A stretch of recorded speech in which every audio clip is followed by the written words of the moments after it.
They called me the last pharaoh, the seductress who brought Rome to its knees. But what they never knew was the secret I carried, a truth so devastating it could have rewritten the fate of Egypt itself. I am Cleopatra, daughter of the Nile, and this is the story of how I defied an empire, was betrayed by those I trusted most, and discovered that sometimes the greatest weapons are the ones we keep hidden. This is the tale of how I nearly lost everything, and how one secret changed the course of history. I am Cleopatra VII Philopator, Queen of Egypt, daughter of Ptolemy XII, descendant of the great Macedonian general who claimed this land as his own 3 centuries ago. But bloodlines mean nothing when your throne sits on sand, and the greatest empire the world has ever known watches your every move with hungry eyes. Let me take you back to the year 48 before the Common Era, to Alexandria, my Alexandria, the jewel of the Mediterranean, where the great lighthouse pierced the heavens and the library held all the knowledge of mankind. My city, where Greek philosophy mingled with Egyptian mysticism, where scholars debated in marble courtyards, while merchants from every corner of the world filled our harbors with treasures beyond imagination. This was my inheritance, my burden, and my love. I was 21 years old, and I had already learned that being a woman on a throne meant being underestimated by every man who saw me. They saw my youth, my femininity, and they assumed weakness. They were wrong. I spoke 9 languages fluently: Greek, Egyptian, Latin, Aramaic, Hebrew, and tongues from kingdoms most Romans couldn't find on a map. I had studied mathematics, philosophy, astronomy, and the arts of both war and diplomacy. My mind was my greatest weapon, sharper than any sword Rome could forge. But intelligence alone cannot hold a throne when your own family seeks to tear it from your grasp. My brother, Ptolemy XIII, a boy of 13, manipulated by ambitious advisors who whispered poison in his ears, had forced me from Alexandria months before. Civil war had erupted in the land I loved, splitting Egypt between those loyal to me and those who saw a child king as easier to control. I had fled to the eastern borders, gathering loyal forces, planning my return, but I knew that military might alone would not save Egypt. We were caught between the crushing stones of a great millstone. On one side, my brother's forces; on the other, Rome itself, watching, waiting, deciding which of us would serve their interests best. And then, fate delivered to my shores the most powerful man of the Roman Republic, Gaius Julius Caesar. Caesar had arrived in Alexandria pursuing his rival, Pompey, bringing with him the weight of Rome's civil war. But Pompey was already dead, murdered by my brother's advisors in a cowardly attempt to win Caesar's favor. They had miscalculated terribly. Caesar was many things, but he respected honor even in an enemy. The murder disgusted him, and suddenly the political landscape shifted beneath our feet like desert sand in a windstorm. This is where my story truly begins, with Caesar in my palace, my brother plotting in the shadows, and Rome's legions surrounding us all. But there were players in this drama that even I, with all my intelligence networks and careful planning, did not fully understand. Allies I trusted would reveal themselves as serpents. Advisors I had relied upon would show faces I had never seen before. And in the darkest hour, when betrayal cut deepest, I would uncover a a document hidden in the depths of my own royal archives that would shake the foundations of everything I believed about my family, my throne, and Egypt's relationship with Rome. The document spoke of an agreement, a pact made by my father before his death, one that promised Rome something far more valuable than tribute or alliance. It promised them Egypt itself, delivered gift-wrapped upon my father's passing, making everything I fought for nothing more than a charade, a temporary stewardship until Rome claimed what they believed was already theirs by secret treaty. But I am getting ahead of myself.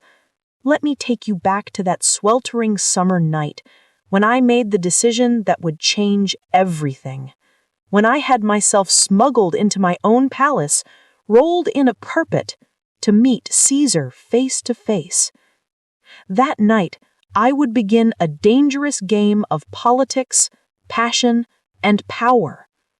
I would navigate betrayals from my closest counselors, face assassination attempts from those who called themselves friends, and ultimately use that devastating secret not as a weapon of destruction, but as a tool of salvation. The great challenge before me was impossible. How do you save a kingdom that has already been sold? How do you outmaneuver Rome without an army that could match theirs? How do you expose traitors who have woven themselves so deeply into your court that cutting them out might destroy the very fabric of your rule?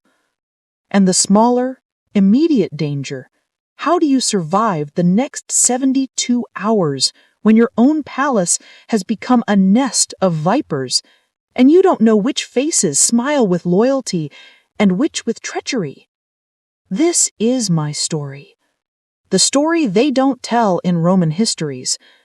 The story of how I loved, how I fought, how I was betrayed, and how I saved Egypt not with armies or gold, but with truth, cunning, and a secret that could have destroyed us all.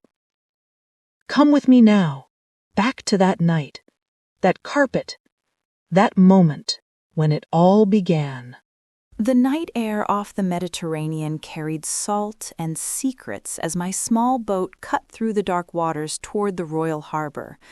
I lay curled inside a large carpet, not the romantic, luxurious Persian rug that Roman historians would later describe, but a rough Sicilian floor covering that smelled of dust and scratched against my skin through the thin linen of my chiton. My loyal Sicilian servant, Apollodorus, stood above me, his weathered hands gripping the rolled carpet that concealed his queen. Apollodorus was a man of 40 years, built like the cargo he usually transported, broad-shouldered, thick-armed, with sun-darkened skin that spoke of decades on the sea. His face was honest, deeply lined around his brown eyes, and his gray-streaked black beard was always neatly trimmed despite his rough profession. He wore the simple belted tunic of a merchant, undyed wool that made him invisible among the harbor workers, but his eyes held an intelligence that most missed and a loyalty that I trusted with my life. Tonight, I was proving that trust literally.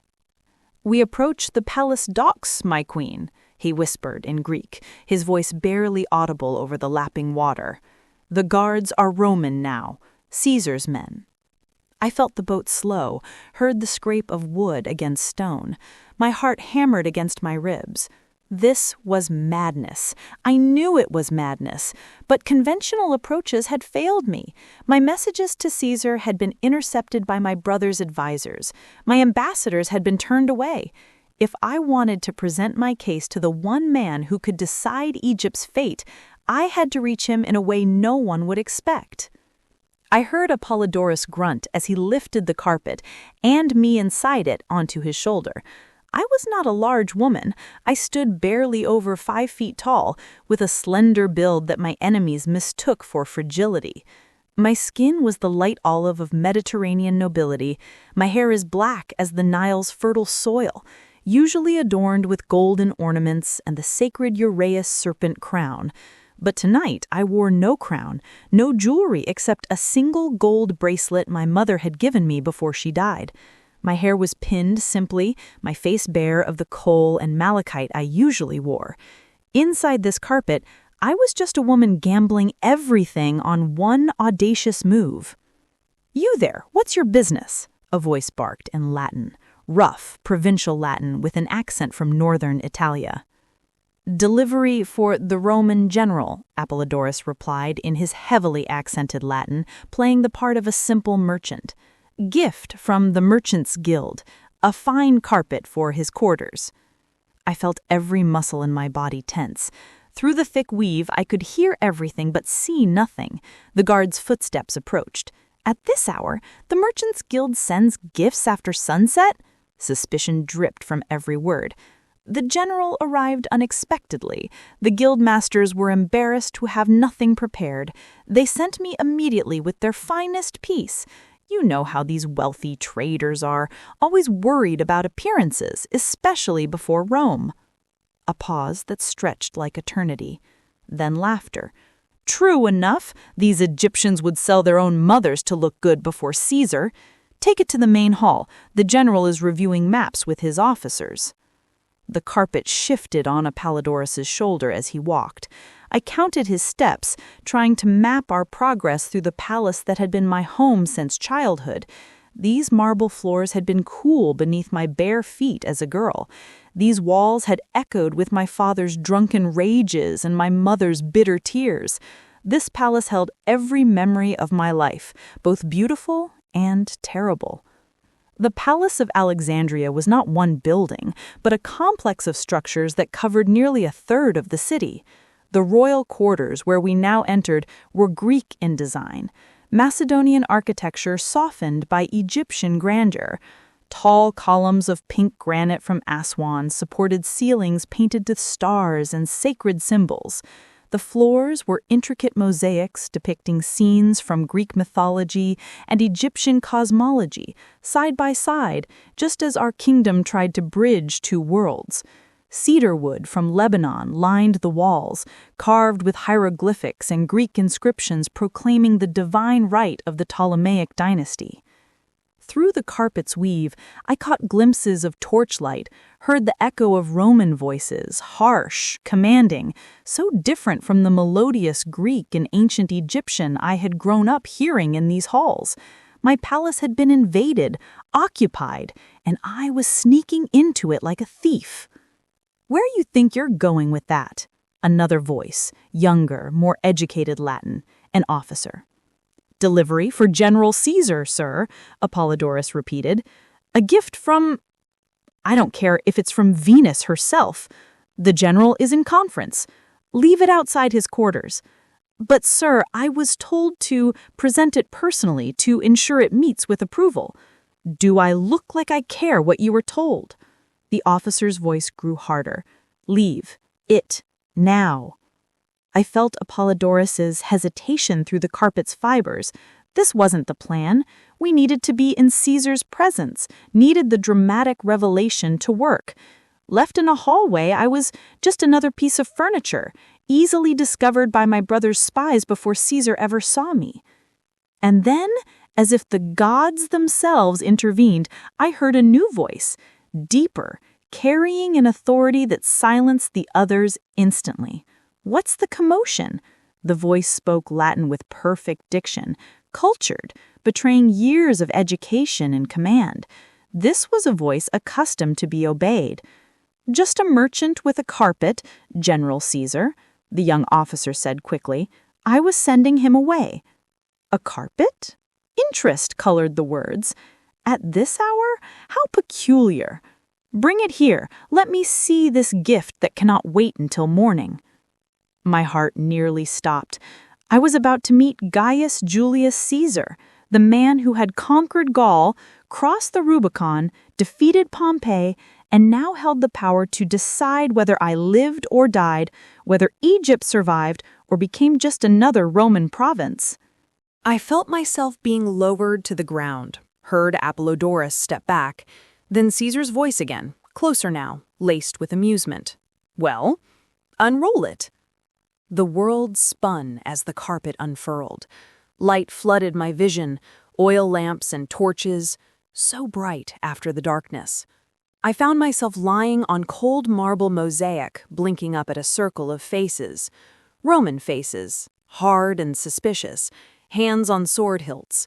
And in the center, standing with one eyebrow raised in an expression of bemused curiosity, was Caesar himself. He was 52 years old, though he looked younger. Tall for a Roman, nearly 6 feet, with a lean, athletic build maintained through years of military campaigns. His face was angular and intelligent, with high cheekbones and a prominent nose that spoke of patrician breeding. His eyes were his most striking feature, pale blue-gray, sharp as Egyptian glass, assessing everything with the calculating gaze of a man who had outmaneuvered every rival in the most cutthroat political arena in the world. His hair was thinning, a vanity that annoyed him, I would later learn, and he wore it combed forward in the style that would become famous. He was clean-shaven in the Roman fashion, wearing a general's red cloak over a simple white tunic with a leather cuirass embossed with the eagle of Rome. His right hand rested casually on the pommel of his gladius, but I noticed he hadn't drawn it. Curious, not threatened. I rose to my feet with as much dignity as I could muster after being rolled across a floor, straightening my chiton and meeting his eyes directly. Around us, his officers tensed. There were 5 of them, all younger men in military dress, their faces showing shock and suspicion. Behind me, I heard the distinctive sound of swords being drawn. "I am Cleopatra VII, Queen of Egypt, daughter of Ptolemy XIII, rightful ruler of this kingdom," I said in perfect Latin, my voice steady and clear. "And I would speak with you, Gaius Julius Caesar, about the future of Egypt and Rome." For a long moment, Caesar simply stared at me. Then, to my surprise, he threw back his head and laughed, a genuine, delighted laugh that echoed through the hall. "By Jupiter," he said, still chuckling, "in all my years of war and politics, no one has ever made such an entrance. Well played, Your Majesty, well played indeed." He turned to his officers. "Lower your weapons. If the Queen wished me harm, she could have sent assassins far more efficiently than rolling herself to my feet in a carpet." He gestured toward a doorway. "Shall we speak privately? I find myself intensely curious about a woman bold enough to sneak into her own palace to meet me." As I walked beside him, noting that he matched his pace to my shorter stride, a small courtesy that spoke of political sophistication, I allowed myself a tiny breath of relief. The first small challenge was overcome. I had reached Caesar, but the weight of what lay ahead pressed down on me like the stones of the pyramids. Caesar led me into what had been my father's private study, now clearly commandeered as his headquarters. Maps covered a large cedar table, maps of Egypt, the Mediterranean, the known world. Wax tablets and scrolls were stacked everywhere. 2 more Romans stood in the room, older men with the bearing of senior advisors. Caesar dismissed them with a gesture, and suddenly we were alone except for 2 guards outside the closed door. The study was exactly as I remembered it, and the familiarity sent pain through my chest. The walls were lined with papyrus scrolls and Greek texts. My father, for all his flaws, had been an educated man. A large window overlooked the palace gardens, now dark but fragrant with night-blooming jasmine. The scent triggered memories. Hiding in this room as a child, listening to my father negotiate with Roman ambassadors, learning the dangerous dance of Egyptian diplomacy. Caesar poured wine from a Greek crotter into 2 cups, wine that came from my own palace stores, I noted with irony. He handed me one, and I saw him notice that I didn't hesitate to drink. Testing for poison would have been an insult, suggesting I thought him capable of such cowardice. "You speak Latin beautifully," he said, settling into a chair and gesturing for me to take another. "Your accent is better than most Roman senators." "I speak 9 languages, General," I replied, sitting with my back straight, my hands folded calmly in my lap. projecting confidence as my mind raced. Interest flickered in those calculating eyes. 9 languages. Your father spoke only Greek and Egyptian, if I recall. My father was a flute player who happened to be king, I said bluntly. I learned from his mistakes. Egypt sits at the crossroads of the world. To rule her, one must understand the world. And yet you find yourself exiled from your own capital, while your brother occupies your throne, Caesar observed, swirling his wine. Understanding the world hasn't kept you in power. The words stung because they were true. My brother is a child. He understands nothing. He is a puppet for 3 ambitious men who seek to control Egypt through him. I leaned forward slightly. You know you met them when you arrived. Pothinus, the eunuch regent, Theodotus, his Greek rhetoric teacher, and Achillas, commander of the Egyptian army. They brought you Pompey's head, thinking it would buy your favor. Caesar's expression darkened. They miscalculated. Pompey was my son-in-law, once my ally. Whatever lay between us at the end, he deserved a warrior's death, not assassination by cowards on a beach. Then you understand the men who counsel my brother, I said. They are cowards who mistake cruelty for strength, treachery for cunning. Under their influence, Ptolemy has become unbearable, arrogant, vicious, and completely unsuited to rule. Egypt deserves better. Egypt needs better. And you believe you are better. Caesar studied me over his wine cup. You're 21 years old, exiled by your own court, with an army of Bedouin irregulars camped in the desert. What makes you think you can hold this throne? This was the moment to make him see not a desperate girl, but a queen, a partner worthy of Rome's support. I don't believe I'm better, Caesar. I know I am. I set down my wine cup and met his eyes steadily. Egypt is not Rome. We don't conquer, we endure. We have endured for 3,000 years, longer than Rome has existed. My dynasty has ruled for 3 centuries by understanding that Egypt is not simply a place or a kingdom. Egypt is an idea, a legacy, a gift from the gods themselves. The Nile floods, we prosper. The Nile fails, we adapt. We have survived the Parians, the Greeks, internal strife and famine. We will survive Rome too. But we would prefer to survive as allies rather than corpses. Caesar's lips curved into a slight smile.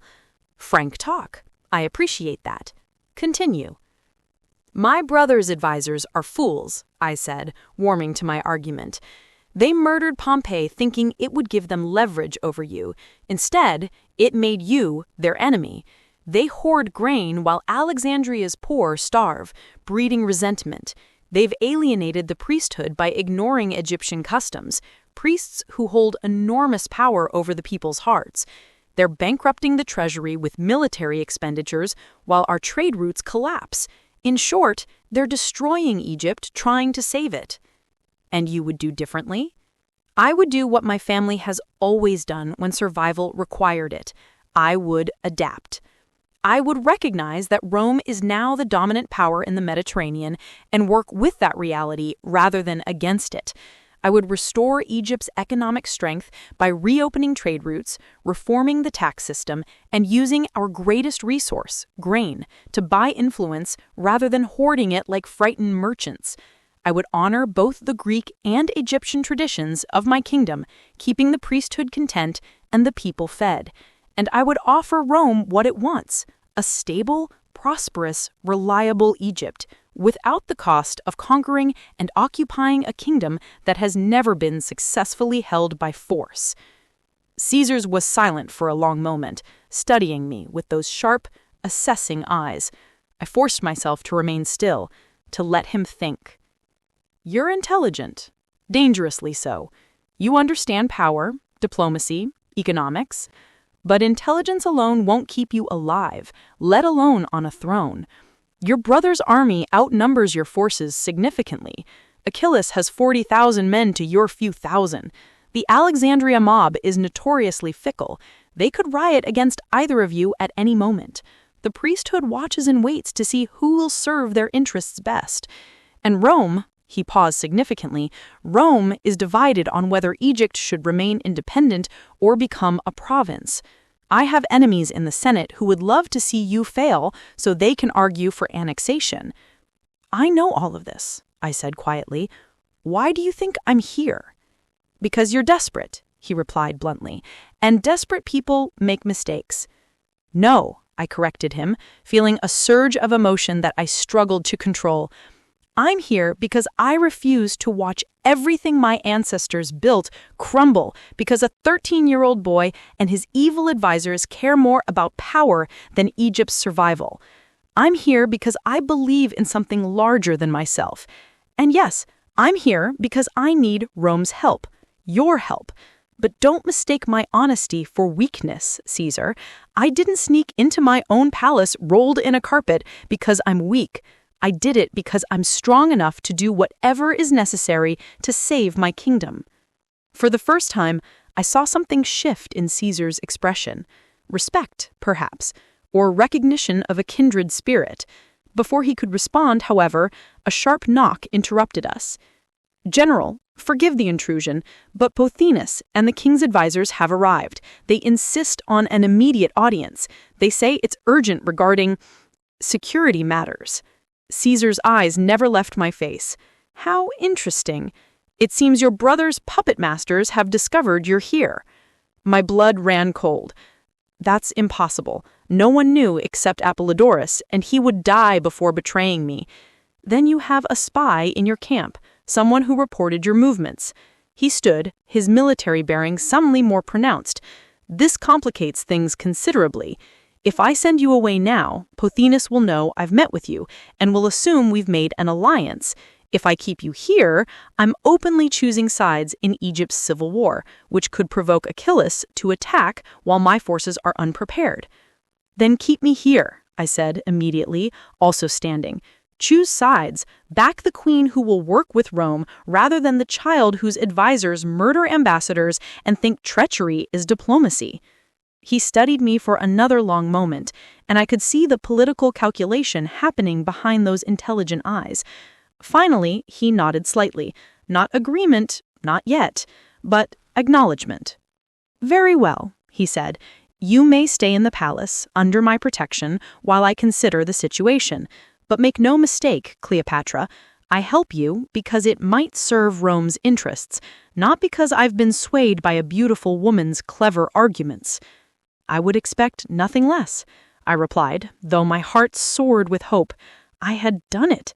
I had reached Caesar, made him listen, bought myself time and protection. It was only the first step, but it was the crucial one. Now, Caesar said, his voice taking on a commanding edge. Let's see what Pothinus wants. You'll hide in the adjacent chamber. I want you to hear this conversation. It will be educational. He led me through a side door into a small anteroom, probably a chamber where my father had kept his most private documents. It was barely larger than a closet, lined with wooden shelves that now held Caesar's personal items, armor, weapons, a few scrolls. A narrow ventilation shaft in the wall would let me hear everything said in the study. Stay silent, Caesar warned. If they discover you here before I'm ready, it could be disastrous for both of us. Then he was gone, closing the door and leaving me in near darkness, my ear pressed to the wall, my entire body trembling with adrenaline and hope and fear. I heard Caesar's voice. Send them in. Footsteps entered the study, multiple people. Then a voice I recognized immediately, one that made my skin crawl with revulsion. Great Caesar, Pothinus began in Greek. He refused to learn Latin, considering it a barbarian tongue, which showed his spectacular foolishness. We come with grave news. The traitor Cleopatra has been seen near the city. Our intelligence suggests she plans to infiltrate the palace and poison your mind with lies against the rightful king, your friend, Ptolemy XIII.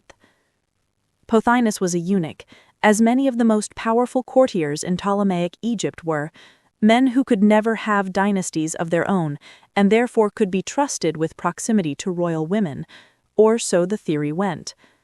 In reality, eunuchs like Pothinus became more ambitious than any intact man, hungry for the power that biology denied them elsewhere. He was 50 years old, corpulent from a life of luxury, with the soft, almost feminine features that sometimes resulted from early castration. His face was round and perpetually damp with sweat, his skin pale from avoiding the sun. He wore elaborate Greek robes in rich purple, decorated with gold thread, and his fingers glittered with rings, ostentation that would have embarrassed a king with actual taste. His voice was high, but not unpleasant, and he'd trained it to project authority that his body couldn't. But his eyes were what truly defined him. Small, dark, constantly calculating, missing nothing. They were the eyes of a snake deciding when to strike. "Your intelligence is impressive," Caesar replied dryly, in Greek. His Greek was as flawless as his Latin. "Tell me, how did you come by this information?" "We have loyal servants throughout the city," another voice answered. "Theodotus, Ptolemy's rhetoric teacher. He was Greek, from the island of Chios, a scholar who had somehow transformed from teacher to political manipulator. He was perhaps 45, thin and ascetic-looking, with a narrow face and a precisely trimmed beard. He wore the simple robes of a philosopher, but I knew it was affectation. Theodotus loved luxury as much as Pothinus, but he was clever enough to dress modestly to seem more trustworthy. His voice was smooth, educated, the voice of a man who'd spent his life teaching rhetoric and persuasion. A lie. If they truly knew I was here, they wouldn't be warning Caesar. They'd have brought guards to seize me. They were fishing, hoping Caesar would reveal whether I'd contacted him. "And what would you have me do about this?" Caesar asked, sounding bored. "Reject her," Pothinus said eagerly. "Make it clear that Rome stands with the legitimate king. Ptolemy is Egypt's rightful ruler. Her sister is a rebellious child who cannot accept her place. If you give her no encouragement, her pathetic rebellion will collapse and order will be restored."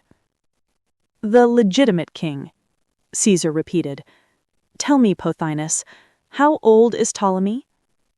13, great Caesar, but wise beyond his years, guided by experienced advisors who serve Egypt's interests. "Guided by you, in other words," Caesar's tone sharpened. "And Achillas commands the army that keeps young Ptolemy on his throne. Achillas, who I notice is not here with you tonight, where is your general?" A pause. Then a third voice I hadn't heard yet spoke. Older, rough, military. "I am here, Roman." Achillas, the commander of Egypt's army, the man whose 40,000 soldiers made him the true power behind Ptolemy's throne. Achillas was 60, a veteran of countless campaigns, originally from Syria, but in Egyptian service for 40 years. He was a soldier, scarred, weather-beaten, with iron gray hair cut short in military fashion. He wore not court robes, but military dress, a leather cuirass over a Greek-styled chiton, sturdy sandals, and a sword that had seen extensive use. His face was hard, lined deeply around his mouth and eyes, with a broken nose that had healed crooked. Unlike Pothinus and Theodotus, who were courtiers playing at power, Achillas had killed men with his own hands. That made him the most dangerous of the three. "Achillas, I acknowledge. I wondered when you'd appear. Hiding behind the palace's pillars?" "Assessing your security arrangements," Achillas replied bluntly. "Your guards are competent, but overconfident. This palace has many entrances. If I wanted you dead, Caesar, you would be dead." The threat hung in the air like smoke. My hand went to my mouth, stifling a gasp. Was Achillas truly threatening Caesar? That was suicide. Rome would crucify him, would burn Alexandria to ashes if harm came to their general. But Caesar merely laughed. I appreciate honesty, Achillas. So let's be honest with each other. You want me to support Ptolemy because he's a child you can control. Cleopatra is a woman, intelligent, educated, strong-willed, and you know she'd never let you manipulate her the way you do her brother. This isn't about legitimacy or Egypt's interests. This is about your power. Rome's power is built on the same foundation. Don't pretend otherwise, Caesar. You crossed the Rubicon and made yourself master of Rome through force. You defeated Pompey with legions, not votes. Now you sit in my palace lecturing me about proper rule. We understand each other perfectly. Power respects power. I have 40,000 men. You have 4,000. Those numbers should inform your decisions. My heart hammered. Achillas had just threatened Caesar with military force if he didn't comply. This was worse than I'd imagined. These men weren't just trying to manipulate Rome. They were prepared to fight Rome if necessary.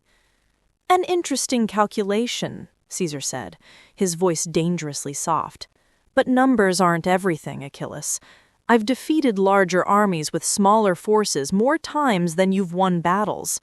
And you're making a strategic error. Threatening a Roman general tends to produce results opposite to what you intend. No threat, Pothinus interjected quickly, trying to smooth things over. My colleague speaks forcefully, but we mean no disrespect. We simply want to clarify the situation. Egypt must have stability. Young Ptolemy provides that stability. Support him, and we ensure Rome receives everything it needs: grain, gold, cooperation. Support his sister, and we can promise nothing but continued civil war. And what does young Ptolemy think of all this? Or does he think at all without your permission? Silence. Then Theodotus spoke carefully. The king is wise to seek counsel from experienced advisors. He trusts us to speak for Egypt's interests. I see. So I'm not really speaking to Egypt's king. I'm speaking to 3 ambitious men who've made themselves kings in all but name.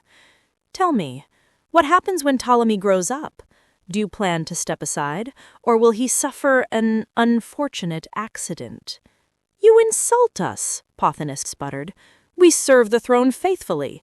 The Ptolemaic dynasty has ruled Egypt for 3 centuries through assassination, betrayal, sibling murder, and occasional competence.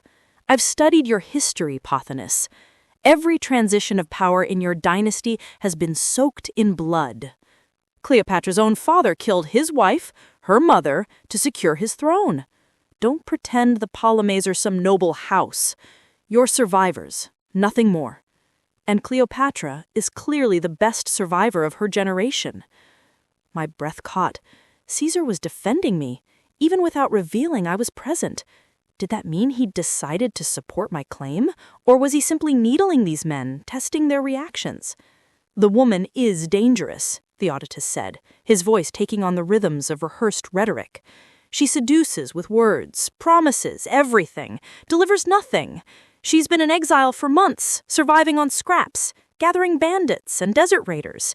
Is this who you want ruling Egypt? A desperate woman with no legitimate army, no treasury, no support from the people? Support Ptolemy, and you support order, law, the legitimate succession. The legitimate succession, Caesar mused. According to your father's will, Cleopatra and Ptolemy were to rule jointly, weren't they? As husband and wife in the Egyptian custom. This was true. My father, seeing the storm coming, had tried to solve the succession problem by marrying me to my younger brother, a traditional Ptolemaic solution that I'd found revolting but politically necessary. Marry the boy, control him, rule Egypt through him. But Pothinus and his allies had turned Ptolemy against me, making our marriage meaningless. The will specified joint rule, Pothinus admitted reluctantly. But the woman violated that arrangement by fleeing Alexandria, by raising an army against her rightful husband and brother. She broke the covenant. Ptolemy rules alone now by right of her abandonment. Fascinating logic, Caesar said. I force you from your home, and when you seek to return, I claim you've abandoned it. Very neat." He paused, and I could hear the smile in his voice. "Gentlemen, I thank you for this illuminating conversation. You've made your position very clear. Now I will make mine clear. I am not here to choose Egypt's king or queen. I'm here representing Rome's interests. Egypt owes Rome money, substantial sums borrowed by Ptolemy XIII to bribe the Senate into recognizing his throne. That debt must be paid. Egypt also serves as Rome's breadbasket. That grain must continue flowing. Achieve those two things, and I care nothing about who sits on your throne. Fall short, and Rome will take a much more direct interest in your affairs." "We can provide everything Rome needs," Pothinus said eagerly. "The debt will be paid." "With what?" Caesar cut him off. "Your treasury is depleted from your civil war. Your grain reserves are being hoarded in Alexandria while your provinces starve and stop producing. Your trade routes are collapsing because merchants don't trust your currency. You're bankrupting Egypt trying to hold power, which means you can't give Rome what it needs. That's a problem." "Given time," Theodotus began. "Time is exactly what you don't have. Now, unless there's something else, I'm tired. This meeting is concluded." "But what about the traitor Cleopatra? Will you reject her if she tries to contact you?" A long pause. Then Caesar said carefully, "If Cleopatra wishes to present her case, I'll listen, as I've listened to you. I'm Rome's representative. It's my duty to hear all sides before making decisions, but I promise you nothing. Now go." I heard them leaving, heard Pothinus muttering angrily, heard Achillas say something low and threatening, then silence, except for Caesar's footsteps pacing the study. Finally, the side door opened, and Caesar stood there, his face grim. "Well, now you understand what you're fighting. Those men are more dangerous than I expected, Achillas especially. He's not bluffing about his 40,000 men, and he's not afraid to use them against Rome if necessary." "I know," I said, stepping back into the study, my legs shaking from standing still so long. "But did you hear what you needed to hear? Did you understand what I've been trying to tell you? Those men are destroying Egypt. Under their rule, you'll never get what Rome needs." Caesar nodded slowly. "I heard, and I'm beginning to believe you might be right." He looked at me with those calculating eyes. "But that creates a new problem. If I support you openly, Achillas will attack. My 4,000 men can hold this palace district, but we'd be under siege, cut off from our ships, trapped in Alexandria. That serves neither of us." My mind raced. He was right. Open support would provoke immediate war, and Caesar wasn't prepared for that. We needed a strategy, a way to outmaneuver Pothinus and Achillas without provoking the open conflict that would destroy us both. "Then we need to be subtle," I said. "We need to—" A commotion erupted outside. Shouting, the sound of running feet, and then someone screaming. Caesar's hand went to his sword as the door burst open and one of his officers rushed in, his face pale. "General, the Egyptian army is mobilizing. Achilles has called up his forces. They're surrounding the palace district."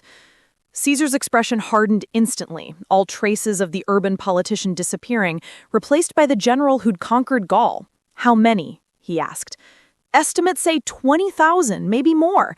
They're taking positions at all the access points. We're cut off from the harbor." My blood turned to ice. Achilles had already made his move. Meeting with Caesar had been a distraction while his forces deployed. We'd been outmaneuvered. Caesar looked at me, and for the first time, I saw something dangerous in his eyes. Not fear, but the calculating fury of a man whose tactical options had just narrowed dramatically. "It seems," he said quietly, "that I'm now committed to your cause whether I wish to be or not. Achilles has forced my hand. If I'm to be besieged in Alexandria, I might as well be besieged supporting a queen who might actually be useful." He turned to his officer. "Alert all units, defense positions. Secure the palace complex and the harbor approaches. Send messengers to our ships. I want them ready to fight or evacuate if necessary." As the officer rushed out, Caesar turned back to me. "Welcome to your new reality, Cleopatra. You wanted Rome's support. You have it. But now we're trapped together in this palace, surrounded by an army that wants us both dead. I hope your intelligence and cunning are as impressive as you claim, because we're going to need every advantage we can muster." I straightened my spine, pushed down the fear threatening to overwhelm me, and met his eyes with all the confidence I could project. "We'll survive this, Caesar, together. And when we do, Egypt will remember that you stood with her queen when it mattered most. If we survive," he corrected grimly. "That's not certain yet. Achilles is a competent commander with overwhelming numbers. This will get worse before it gets better." He was right. I could hear it now. Distant sounds of military movements, shouting, the tramp of thousands of feet. The siege had begun. My gambit had succeeded in reaching Caesar, but it had also triggered the very conflict I'd hoped to avoid. And somewhere in this palace, I knew there were spies loyal to Pothinus, servants who reported every movement, nobles who would betray me the moment it served their interests. I'd escaped one trap by entering another. But I was alive. I was with Caesar, and I still had my mind, my will, and my determination to save Egypt. The real battle was just beginning. The first 3 days of the siege were chaos barely contained by Roman discipline. Caesar's 4,000 legionaries transformed my palace into a fortress with the methodical efficiency that had conquered half the known world. They barricaded entrances with furniture stripped from royal chambers. My childhood bed became part of a wall blocking the eastern gate. They stationed archers on rooftops, their silhouettes dark against the bright Egyptian sky. They rationed the food stores, cataloged weapons, and established patrol routes through corridors where I'd once played as a girl. And through it all, I learned what it meant to be trapped. From the palace's upper terraces, I could see Achilles' army. Thousands of soldiers in positions surrounding us like a noose, slowly tightening. They'd seize control of the city's main districts, cutting us off from fresh supplies. The harbor, our lifeline to Caesar's fleet, remained contested ground where skirmishes erupted daily. The sounds of fighting became our constant companion. The clash of bronze on bronze, screams of wounded men, the peculiar silence that followed each engagement. But the physical siege was only part of our problem. The more dangerous battle was being fought in whispers and shadows. On the fourth morning, I woke before dawn in the small chamber Caesar had assigned me. Not my former royal quarters, which were too exposed to archers, but an inner room with thick walls and no windows. A servant's room, really. Barely large enough for a sleeping couch and a small table. I'd sent away the elaborate furniture of royalty and kept only what was necessary. In siege, practicality trumped dignity. I dressed simply in a linen chiton, pinned my hair back with plain bronze pins, and made my way through the palace to the council chamber where Caesar met with his officers every morning. The guards recognized me now and stepped aside without challenge. In 4 days, I'd become a fixture of Caesar's war council, not because I commanded soldiers, but because I knew Alexandria, knew Egypt, knew the players in this deadly game. The council chamber had once been a formal reception hall where my father received ambassadors. Now it was a military command center. Maps covered every surface, wax tablets tallied supplies and casualties. Caesar stood at the center, already dressed and armored despite the early hour, studying a map of Alexandria's harbor with 3 of his senior officers. The first was Rufio, Caesar's second in command, a career soldier of about 35 years with the scarred hands and alert eyes of a man who'd survived 100 battles. He was built like a bull, broad-shouldered, thick-necked, with arms corded with muscle from decades of sword work. His face was honest and open, with a prominent jaw and a nose that had been broken at least twice. He wore his armor like a second skin, comfortable in the weight of it, and he spoke in the clipped, efficient manner of professional military men. His loyalty to Caesar was absolute, and he watched me with the wariness of a man who didn't trust civilians, especially foreign ones, around his general. Beside him stood Gaius Cassius Longinus, younger at perhaps 28, from an aristocratic Roman family. Cassius was lean and intense, with dark hair and darker eyes that never seemed to rest. His face was angular, almost gaunt, with hollow cheeks and a mouth that naturally turned down at the corners. He was brilliant, everyone acknowledged that, but there was something unsettling about his intensity, the way his mind was always working, always calculating. Unlike Rufio's soldier's armor, Cassius wore his gear with slight discomfort, as though he'd rather be in a toga arguing law than in military dress fighting battles. He tolerated me, but made no secret of his belief that Caesar's involvement in Egypt's civil war was a costly distraction from Rome's interests. The third officer was Marcus Antonius, Mark Antony, Caesar's cavalry commander, just 25, but already legendary for his courage and his excesses. Antony was everything Cassius was not: large, loud, physical, emotional.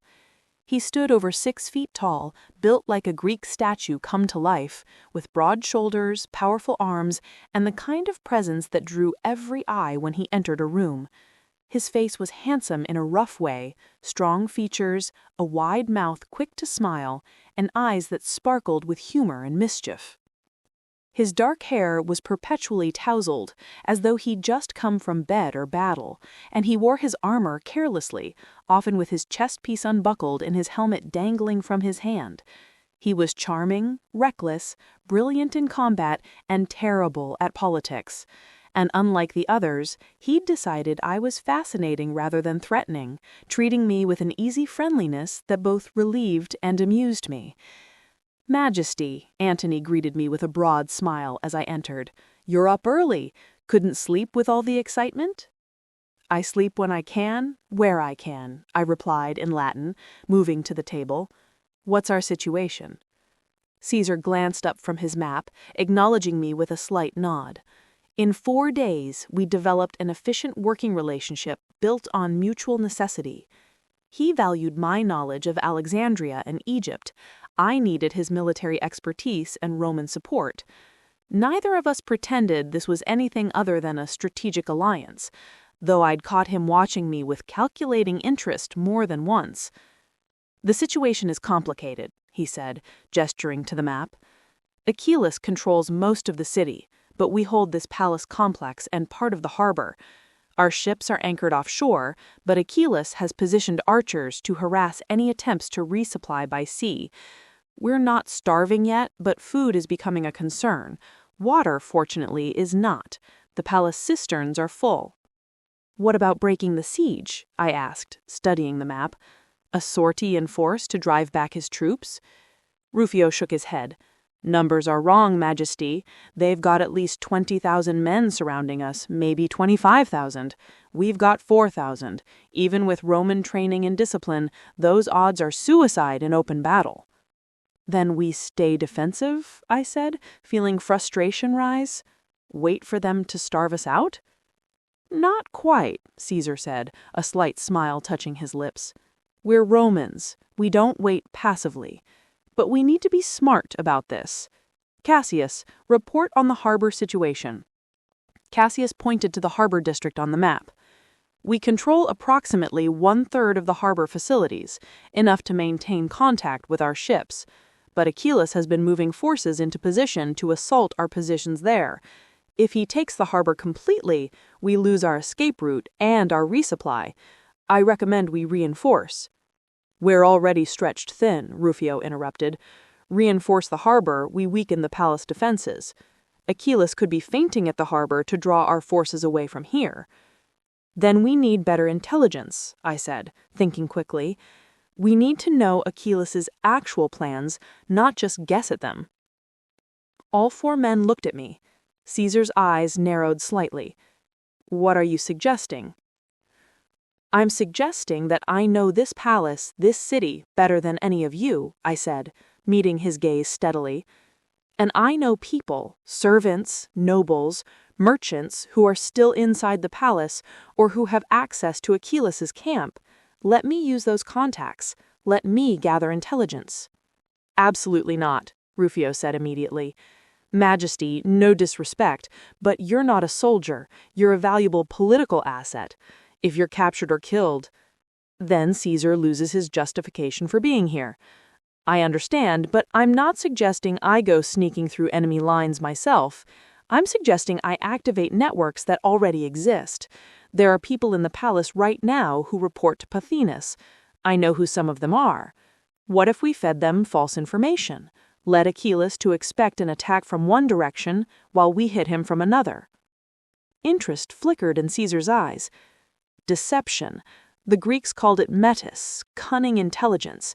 I like it. But it requires knowing who your spies are. Are you certain you can identify them? I hesitated, then decided honesty was necessary. Not all of them, but some, yes. There's a servant named Demetrius. He's Greek, serves in the wine cellars. I've known since I was 16 that he reports to Pothinus. My father knew too, but kept him in place to feed controlled information. There's also a noble named Apollonius. He claims to be loyal to me, but I've seen him meeting with Theodotus's agents. And there are others I suspect. Why didn't you have them removed? Cassius asked sharply. Keeping known spies in your household is reckless. Is it? I turned to him, raising an eyebrow. Or is it useful? A spy you know about can be more valuable than one you don't. You can feed them lies, track who they report to, use them to spread disinformation. My father taught me that. One of the few useful things he taught me. Caesar's smile widened. She's right, Cassius. Known enemies are less dangerous than unknown ones. Very well, Cleopatra. Identify your suspected spies. We'll create a plan to feed them false information about a major assault on Achillas's eastern positions. Meanwhile, Antony, you'll prepare a real assault on his western flank, smaller, faster, designed to capture supplies and prisoners for interrogation. Antony grinned. Finally some action. I was getting bored playing defense. Don't get too excited, Caesar warned. This is a raid, not a glorious cavalry charge. Get in, hit them hard, get out. We can't afford heavy casualties. Yes, sir, Antony said, though his grin didn't fade. For the next hour, we planned in detail. I would identify the spies and arrange for them to overhear conversations about the false attack. Antony would prepare his strike force, 200 of Caesar's best men, cavalry and infantry mixed. Rufio would maintain defensive positions to prevent Achillas from exploiting any weakness, and Caesar would continue diplomatic efforts, sending messages to the Alexandrian priesthood and merchant class, trying to fracture Achillas' support. As the council broke up and the officers dispersed to their duties, Caesar gestured for me to remain. When we were alone, except for 2 guards by the door, he poured wine and handed me a cup. "You're handling this well," he said quietly. 4 days under siege and you haven't panicked, haven't demanded special treatment, haven't gotten in the way. I've seen Roman senators with less composure. "I'm scared every moment," I admitted, accepting the wine.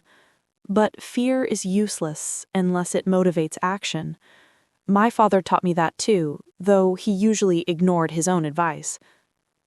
Caesar studied me for a long moment. "Your father was weak, died in debt to Rome, having bought his throne through bribes rather than earning it through strength. You're nothing like him." "I hope that's true," I said softly, "but I carry his legacy whether I want to or not. His debts are my debts now. His failures are my inheritance along with his throne. Debts can be renegotiated. Failures can be overcome. What matters is what you do with the inheritance, not what he did before you." Before I could respond, a commotion erupted in the hallway outside. Raised voices, someone shouting in Greek. The guards opened the door and one of Caesar's junior officers appeared, dragging a struggling figure, a young woman in servant's clothing, her face tear-streaked and terrified. "General, forgive the interruption, but this woman was caught trying to escape over the western wall. She was carrying messages, encoded messages. We think she's a spy." My stomach dropped. The woman was Mara, one of my personal servants, a girl of maybe 19 who'd been in my service for 3 years. I'd trusted her. I'd confided in her. She'd helped me dress, brought me meals, listened to my worries when the nights were long and fear kept me awake. "Mara," I said, my voice barely above a whisper. She looked at me, and I saw guilt flash across her face before she dropped her eyes. "Majesty, I'm sorry, I didn't want... They threatened my family. They said..." "Who threatened your family?" Caesar asked, his voice sharp as a blade. Mara sobbed, nodding. "Pothinus. He has my brother and sister. He said if I didn't report everything you did, everything you said, he'd kill them. Please, Majesty, I didn't want to betray you, I swear by all the gods." I felt like I'd been struck. Mara had been with me constantly. She'd heard everything. My conversations with Caesar, my plans, my fears. How much had she reported? What damage had she done? "What was in the messages?" I asked, forcing my voice to remain steady as betrayal cut through me like a knife. The officer produced several small scrolls. "We haven't decoded them yet, but..." "I can read them," I interrupted, taking the scrolls. The code was simple, a substitution cipher that Pothinus and I had used years ago for secure communications. He'd kept using it, apparently, assuming I'd forgotten. I unrolled the first message and began translating aloud. "Caesar plans major assault on eastern positions, preparing siege equipment, estimates 5 days until ready. Queen confident of success. Caesar's forces low on food, morale declining." Every word I read felt like poison. This was the disinformation we'd just planned to feed to our known spies, but Mara had been feeding Pothinus real information for days. He knew our actual food situation. He knew Caesar's true force strength. He knew far too much. "The second message," Caesar prompted quietly. I unrolled it with shaking hands. "Queen spoke of secret meeting with priesthood, attempting to bribe them away from Ptolemy. Caesar, concerned about Roman Senate's reaction to Egypt involvement, mentioned possible recall to Rome if situation deteriorates." That wasn't true. We'd never discussed bribing priests, and Caesar had never mentioned concerns about recall, but Pothinus wouldn't know that. Mara had apparently been embellishing, trying to make her reports more valuable. But the third message made my blood freeze. "Queen possesses document, keeps it hidden in personal chambers, refuses to discuss it even with Caesar. Document causes her great distress. Appears to be related to her father, Ptolemy XIII. Queen studies it nightly, believes it is important, but has not revealed its nature." My hand clenched around the scroll so hard it crumpled. The document. She knew about the document. 2 nights ago, unable to sleep, I'd gone to my old chambers, against advice as they were exposed, but I'd needed something from my personal archive. In a hidden compartment beneath a loose floor stone, I'd kept my most private papers. Among them was a document I'd discovered years ago, one my father had hidden, one I'd never fully understood but that had always troubled me deeply. It was a treaty draft, unsigned, undated, but in my father's handwriting, a secret agreement with Rome, written in Latin and Egyptian both, that essentially promised Egypt to Rome upon his death. Not immediately. There were clauses about transition periods, about maintaining the appearance of independence, but ultimately it granted Rome the right to annex Egypt as a province whenever they chose. My father had never signed it, as far as I knew, but its very existence was devastating. If Rome knew about it, they could claim legal justification for taking Egypt. If Egypt's priests and nobles knew about it, they could claim the Ptolemaic dynasty had betrayed them, had sold their nation. It was a document that could destroy everything I was fighting for. I'd taken it from my chambers, hidden it in the small room where I now slept, wrapped in an old cloth and tucked under the sleeping couch. And somehow, Mara had seen me with it, had seen my distress over it, and had reported its existence to Pothinus. "What document?" Caesar asked, watching my face carefully. I looked at Mara, this girl I'd trusted, who'd betrayed me to save her family. I understood. God's help me, I understood. If someone had threatened the people I loved, what wouldn't I do? But understanding didn't make the betrayal hurt less. "Take her to the cells," I said quietly. "Keep her secure but unharmed. She was coerced. This wasn't entirely her choice." "Majesty, please," Mara began, but the officer dragged her away, her pleas echoing down the corridor. When she was gone, Caesar repeated his question.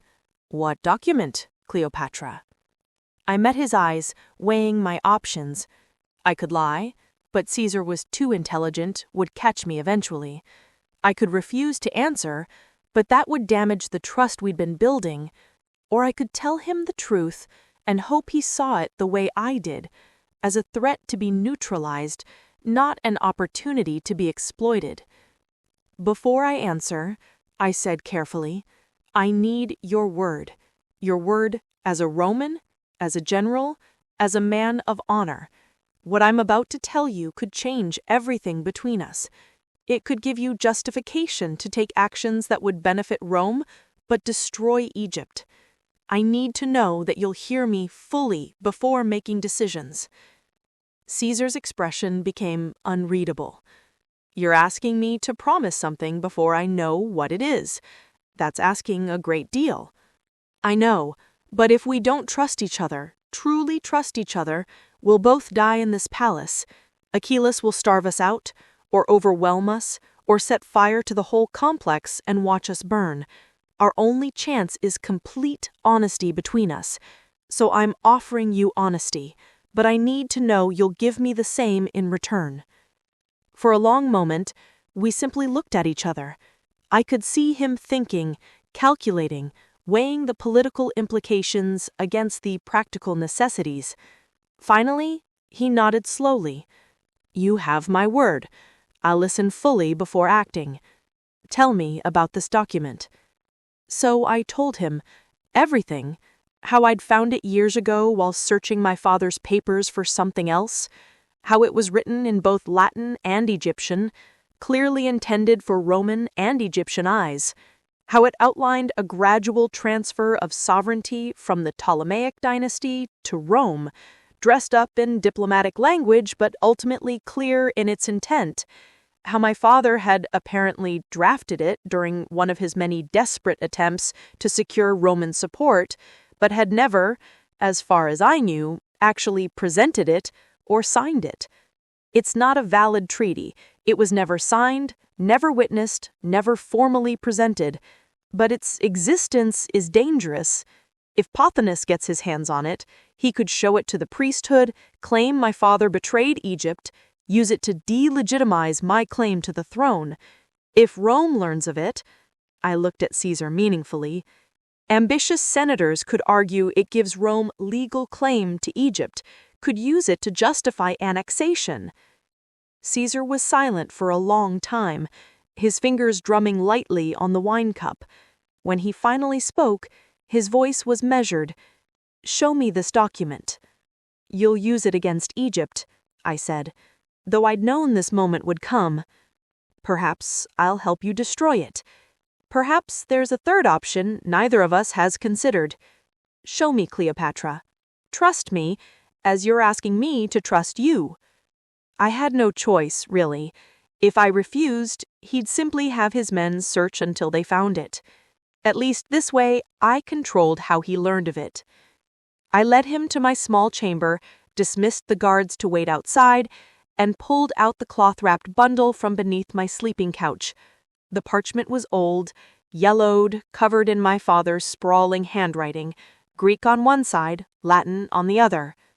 Caesar read it carefully, his face revealing nothing. When he finished, he rolled it up slowly and handed it back to me. "Your father was a fool," he said bluntly. "This document is worthless as a treaty. It's not even properly drafted according to Roman legal standards. But you're right that its existence is dangerous. both to you and potentially to Rome's interests.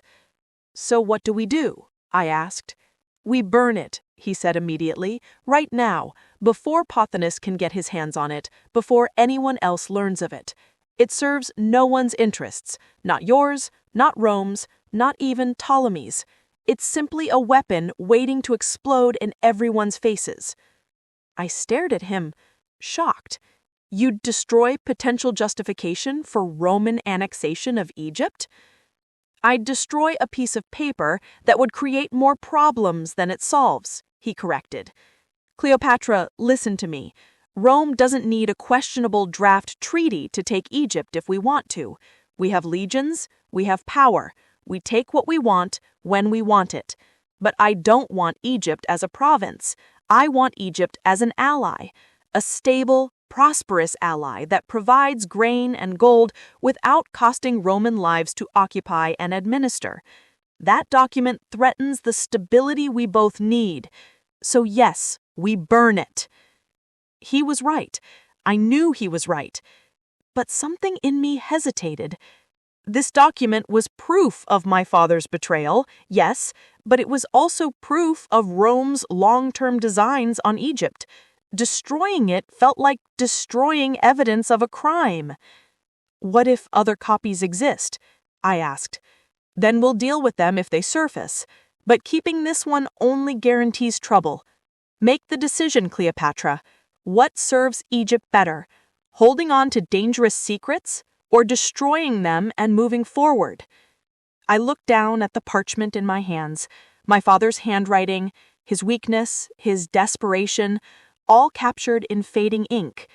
Then I walked to the oil lamp burning on the small table and held the document to the flame. It caught quickly, the old parchment burning with a smell like incense. I held it until the heat singed my fingers, then dropped it to the stone floor where it curled and blackened and turned to ash. Caesar and I stood watching it burn, neither of us speaking until nothing remained but gray powder. It's done, I said quietly, feeling something release in my chest. Grief, perhaps, or relief. The first problem is solved, Caesar agreed. Now we deal with Mara's messages. Pothinus knows the document existed, but now it doesn't. He knows his spy was caught. He'll be trying to figure out what we know and what we'll do next. We need to move quickly before he can adapt. Antony's raid, I said. We execute it tonight before Pothinus can warn Achillas that his intelligence network is compromised. Caesar nodded. Tonight. Are you strong enough to play your part, identifying the other spies, feeding them the false information? I'm strong enough, I said, meeting his eyes. I've burned my father's betrayal. Now let's make sure mine doesn't suffer the same fate. That night, the palace became a stage for elaborate deception. I moved through the halls with Caesar, speaking loudly enough to be overheard by the servants we knew were loyal to Pothinus. We discussed the planned assault on Achillas's eastern positions. We mentioned specific numbers, 3,000 men, siege equipment being prepared, an attack plan for 5 days hence. We spoke of food reserves that didn't exist, of reinforcements that weren't coming, of confidence we didn't feel. Every word was a lie, carefully crafted to send Achillas's attention in the wrong direction. Meanwhile, in the palace's lower levels, Antony assembled his strike force, 200 men, the best fighters in Caesar's legions, equipped for speed and stealth rather than pitched battle. I'd provided detailed maps of the city's western district, showed them the routes servants used, the alleys merchants knew, the hidden ways through Alexandria that only natives understood. Your city is a maze, Antony had said, studying my maps with admiration, beautiful and deadly, like you, Majesty. I ignored the flirtation, Antony flirted with everyone, and focused on the plan. They would exit through the palace's water gate, move through the darkened streets, hit Achillas's supply depot in the western district, seize what they could carry, capture prisoners for interrogation, and return before dawn. Simple in concept, potentially catastrophic in execution. I watched them leave from a palace balcony, 200 shadows, melting into the greater darkness of Alexandria's night. Caesar stood beside me, silent and tense. "What are you thinking?" I asked quietly. that I'm gambling Roman lives on Egyptian intelligence and hoping your maps are accurate. That Antony is brilliant but reckless, and sometimes that combination wins battles, and sometimes it gets good men killed. That in the next few hours we'll know whether this alliance between us has a future, or whether we're both going to die in this cursed city. Pleasant thoughts, I said dryly. He surprised me by laughing softly. You have a sense of humor even under siege. I appreciate that. Most people become either paralyzed with fear or stupidly brave when facing death. You're neither. I'm terrified, I admitted, but I've been terrified before. When my father died and I knew my brother's advisors would try to kill me, when I fled Alexandria with assassins behind me, when I crossed the desert with nothing but loyal Bedouins and a hope that I could raise an army, fear is constant. What matters is what you do despite it. Spoken like a true ruler, Caesar said, and I heard genuine respect in his voice. We waited in silence, watching the city, listening to the distant sounds of the siege, guards calling challenges, weapons clinking, the ever-present rumble of an army surrounding us. Then, perhaps 2 hours after midnight, we heard it. Shouts, screams, the clash of combat from the western district. Flames erupted. Antony's men firing the supply depot, creating chaos and confusion. I gripped the balcony railing so hard my knuckles went white. Trust your plan, Caesar said quietly beside me. Trust Antony. He survived worse. The fighting seemed to last forever, but was probably only minutes. Then silence, broken by more shouting, but this sounded like panic, disorganization, Achilles' men responding to an attack they hadn't expected. 30 minutes later, a runner reached us. Antony's force was returning, moving fast, with captured supplies and prisoners. Casualties were light, 7 wounded, none dead. The raid had succeeded. I felt tears spring to my eyes, not from sadness, but from the sheer relief of something finally going right. Caesar gripped my shoulder briefly, a gesture of shared victory, then turned to organize the interrogation of the prisoners. By dawn, we had valuable intelligence. Achilles was indeed concentrating forces on the eastern approaches, expecting our phantom attack there. His western flank was weakened. More importantly, one of the prisoners, a junior officer, revealed that morale in Achilles' army was declining. The siege was costing resources, his men were restless, and the Alexandrian merchant class was growing angry about disrupted trade. We have an opening, Caesar said to his assembled officers as the sun rose over the besieged palace. Not a large one, but an opening nonetheless. Achilles expected us to be passive, to wait for him to tighten the noose. Instead, we've shown we can strike back. Now we exploit that. How? Rufio asked General. We've won a raid, not broken the siege. One step at a time, Caesar replied. Today we reached out to the merchants and priests. We tell them the truth. Pothinus and Achilles are destroying Alexandria's trade to pursue their ambitions.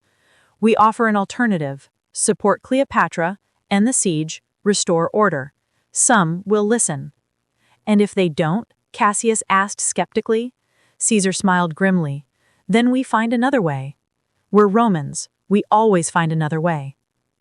But even as we celebrated our small victory, even as new hopes emerged, I felt a cold shadow fall across my thoughts. Mara's messages had mentioned the document. Pothinus knew it had existed. Even though it was now destroyed, he knew about it. And Pothinus was clever, manipulative, and utterly without scruples. What would he do with that information? I found out 3 days later. The message arrived on the 7th day of the siege, delivered by a boy no older than 10 who somehow slipped through both Achilles' lines and Caesar's guards.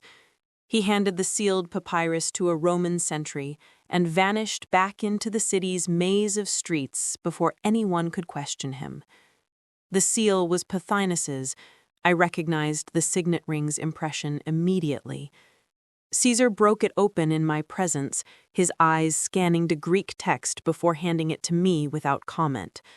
The message was addressed to both of us, which told me Pothinus knew exactly how closely Caesar and I were working together. To the Roman General Caesar and the woman who calls herself Queen, it began, the insult deliberate, I write with an offer of peace. This siege benefits no one. Alexandria suffers, trade dies, people starve. Rome gains nothing by supporting a pretender who has already sold Egypt to foreign masters. My stomach clenched. Here it came. I have evidence, testimony from loyal servants, that Cleopatra possesses a document written by her father, Ptolemy XIII, a secret treaty promising Egypt to Rome. The woman you support, Caesar, has hidden this from you, hidden the truth that Egypt belongs to Rome by right of her father's agreement. She is not fighting for Egypt's independence, but for her own power, knowing that Egypt's sovereignty was already forfeit. The lies were masterfully woven with truth.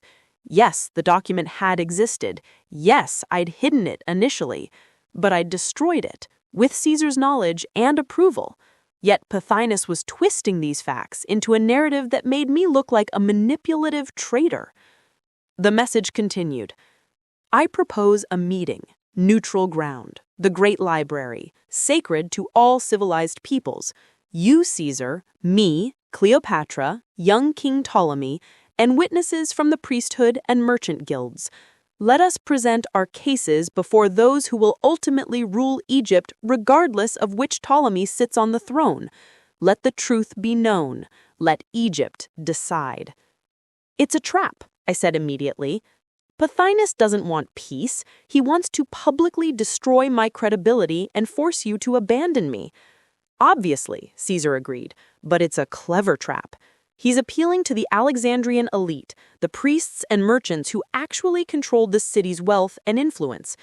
If we refuse to meet, we look like we're hiding something. If we attend, he'll spring whatever surprise he's prepared. Then we refuse, I said firmly. We've gained momentum with the raid. The merchants are listening to our messages. We don't need... We accept, Caesar interrupted, his eyes glinting with calculation. But we on our terms. We choose the date, we control the security arrangements, and we bring our own witnesses. Caesar, this is madness. Pothinus will have prepared. Of course he has. That's why we'll prepare better. Cleopatra, think. We're in a siege we can't break militarily. Our food will run out eventually. Achilles' army isn't dissolving despite low morale. We need a political solution. And this meeting, properly managed, could provide one. If we can turn the priesthood and merchants against Pothinus in a public forum, Achilles' support crumbles. The siege ends without more bloodshed. I wanted to argue, but he was right. We couldn't simply wait out the siege. Sooner or later, our resources would fail. We needed to change the political landscape, and a public meeting was the way to do it. Fine, I said, but I want to know exactly what Pothinus plans to reveal. He knows about the document. He'll try to use it against me, even though it's destroyed. We need a counter-strategy. We'll have one, Caesar promised. That word again, trust. I was trusting Caesar with my life, my throne, my entire future, and I barely knew him beyond these 7 days of siege. Yet what choice did I have? The meeting was set for 3 days hence at the Great Library of Alexandria, my library, built by my ancestors, the repository of all human knowledge, neutral ground, technically, though it lay outside our controlled area, which meant traveling through hostile territory. Those 3 days were among the most tense of my life. Caesar and I spent hours planning, anticipating every possible scenario. What if Pothinus had forged evidence? What if he'd bribed priests to testify against me? What if this was simply a ruse to get Caesar and me outside the palace so Achilles could assassinate us? Meanwhile, I sent my own agents into the city, not many, as most of my network had been compromised, but a few loyal people who could gather intelligence. What I learned was troubling. Pothinus had been meeting with the high priest of Serapis, the most powerful religious figure in Alexandria. He'd been showing him something, documents, my spies thought, though they couldn't get close enough to see details. Whatever it was, it had made the high priest's expression grave. He's forged something, I told Caesar, created a fake version of the treaty document, probably claiming it proves my father sold Egypt. Without the original to compare it to, How do I prove it's false? We don't prove it's false, Caesar thoughtfully said. We prove it's irrelevant. Even if such a document existed, even if your father drafted such a treaty, he never signed it. It never took effect. It's a historical curiosity, nothing more. We make the argument about the future, not the past. What matters isn't what your father might have written in desperation, but what you will do as queen. And what will I do? I asked, genuinely curious how he would answer. Caesar smiled. You'll be a strong, independent ruler who cooperates with Rome when it serves mutual interests and maintains Egypt's sovereignty otherwise. You'll be what Rome wants Egypt to be, stable, prosperous, and unthreatening. That's worth far more than some theoretical treaty right to annex a territory that would cost a fortune to occupy and administer. It was a good argument, but would it be enough?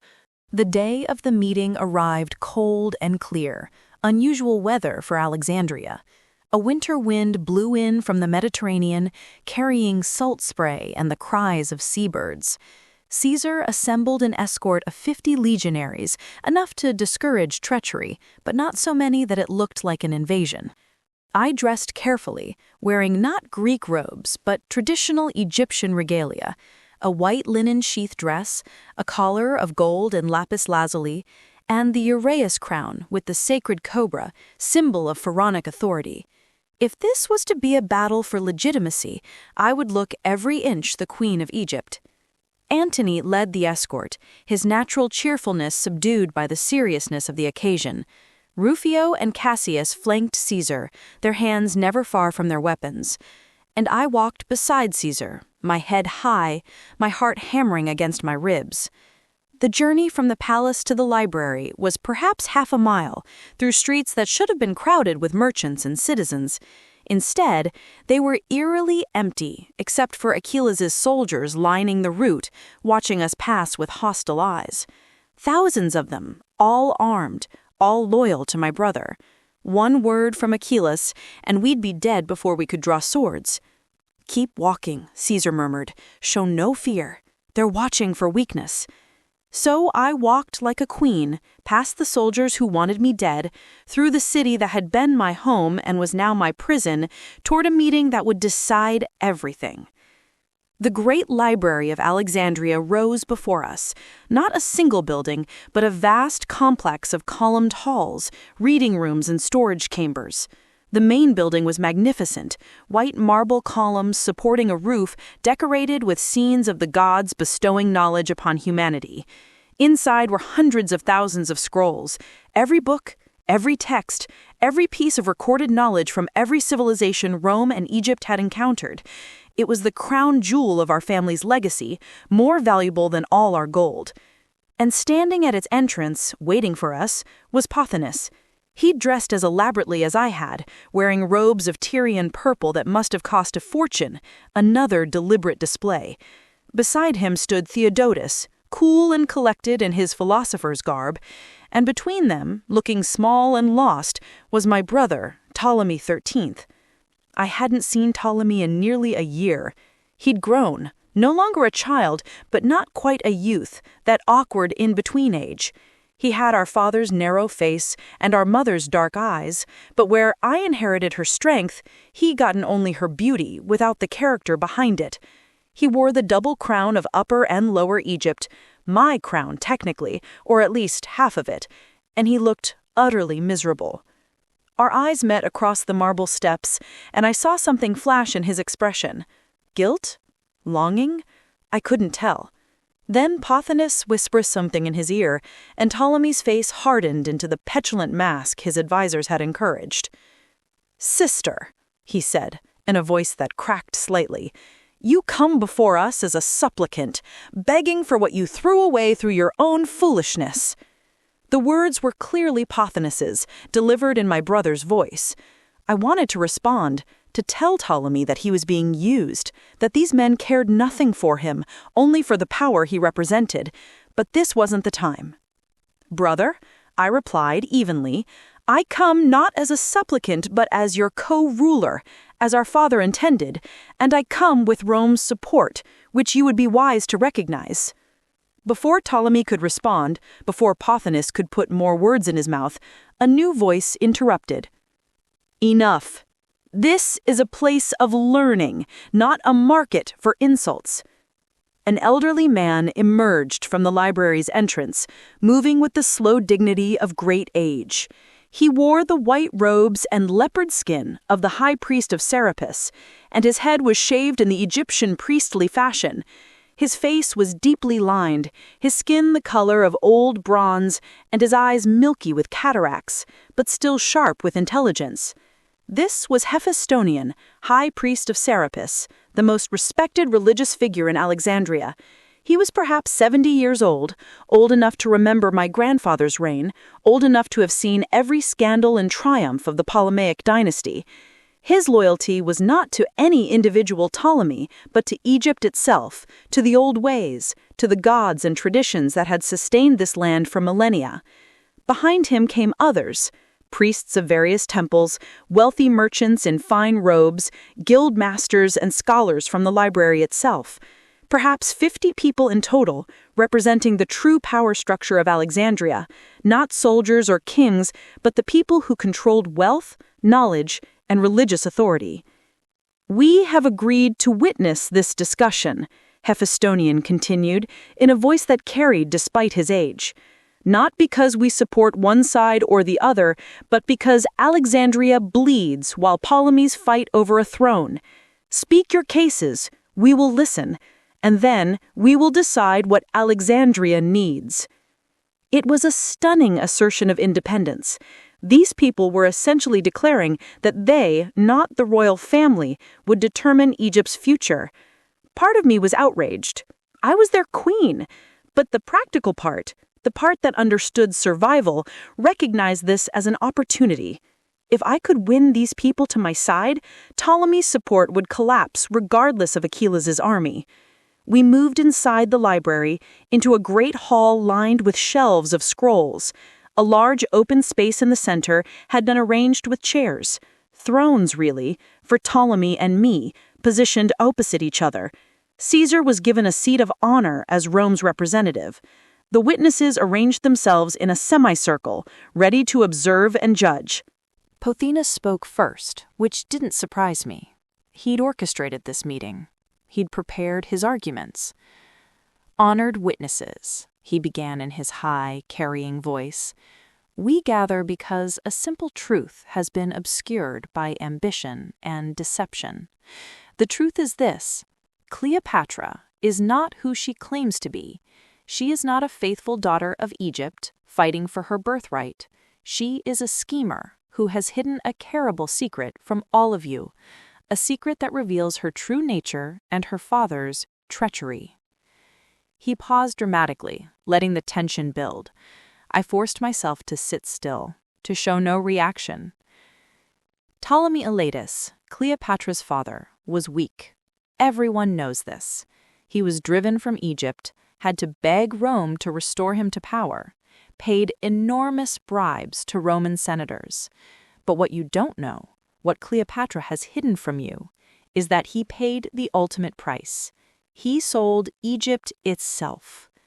Gasps from the assembled witnesses. Even those who'd heard rumors seemed shocked by such a blunt accusation. Pothinus produced a scroll with a flourish.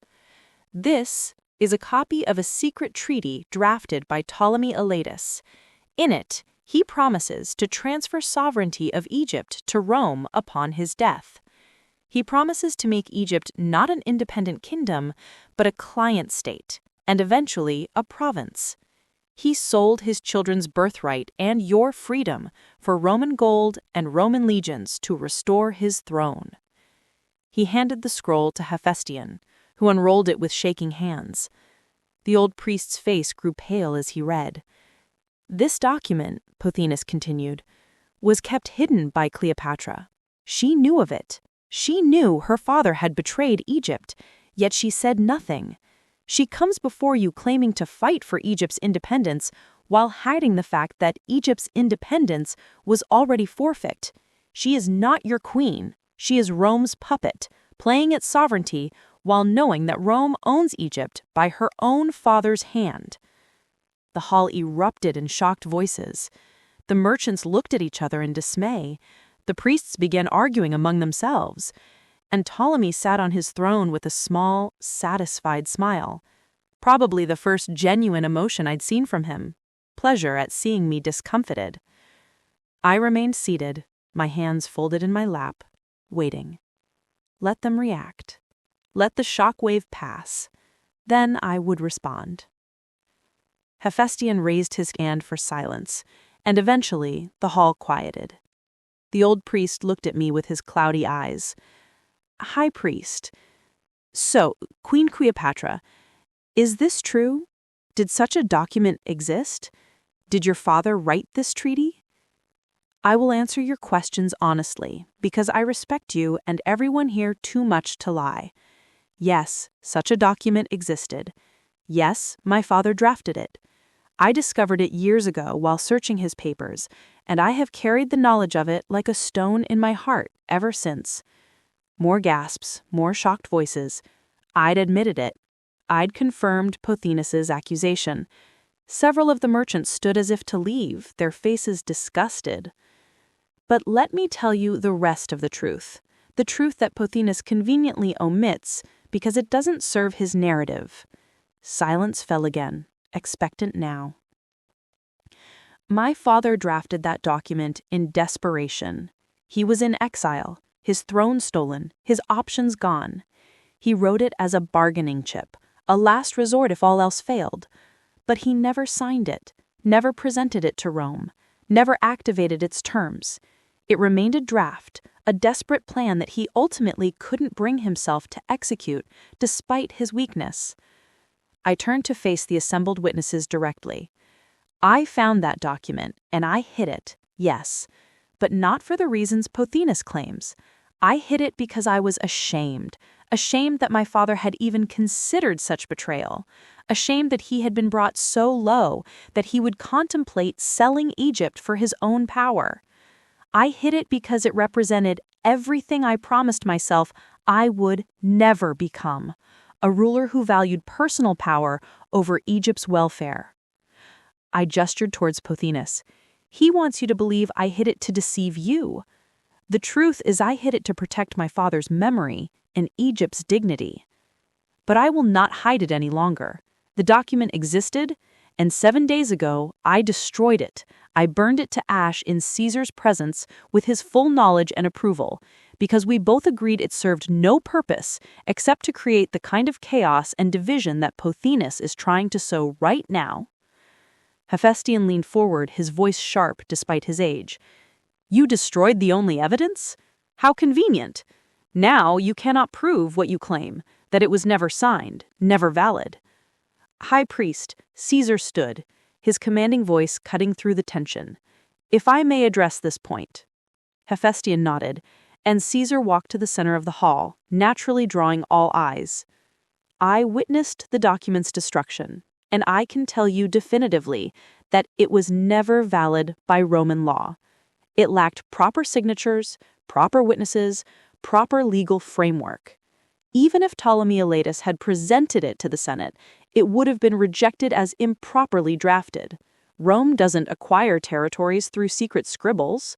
We acquire them through formal treaties, through conquest, or through voluntary submission properly documented. He turned slowly, making eye contact with various witnesses.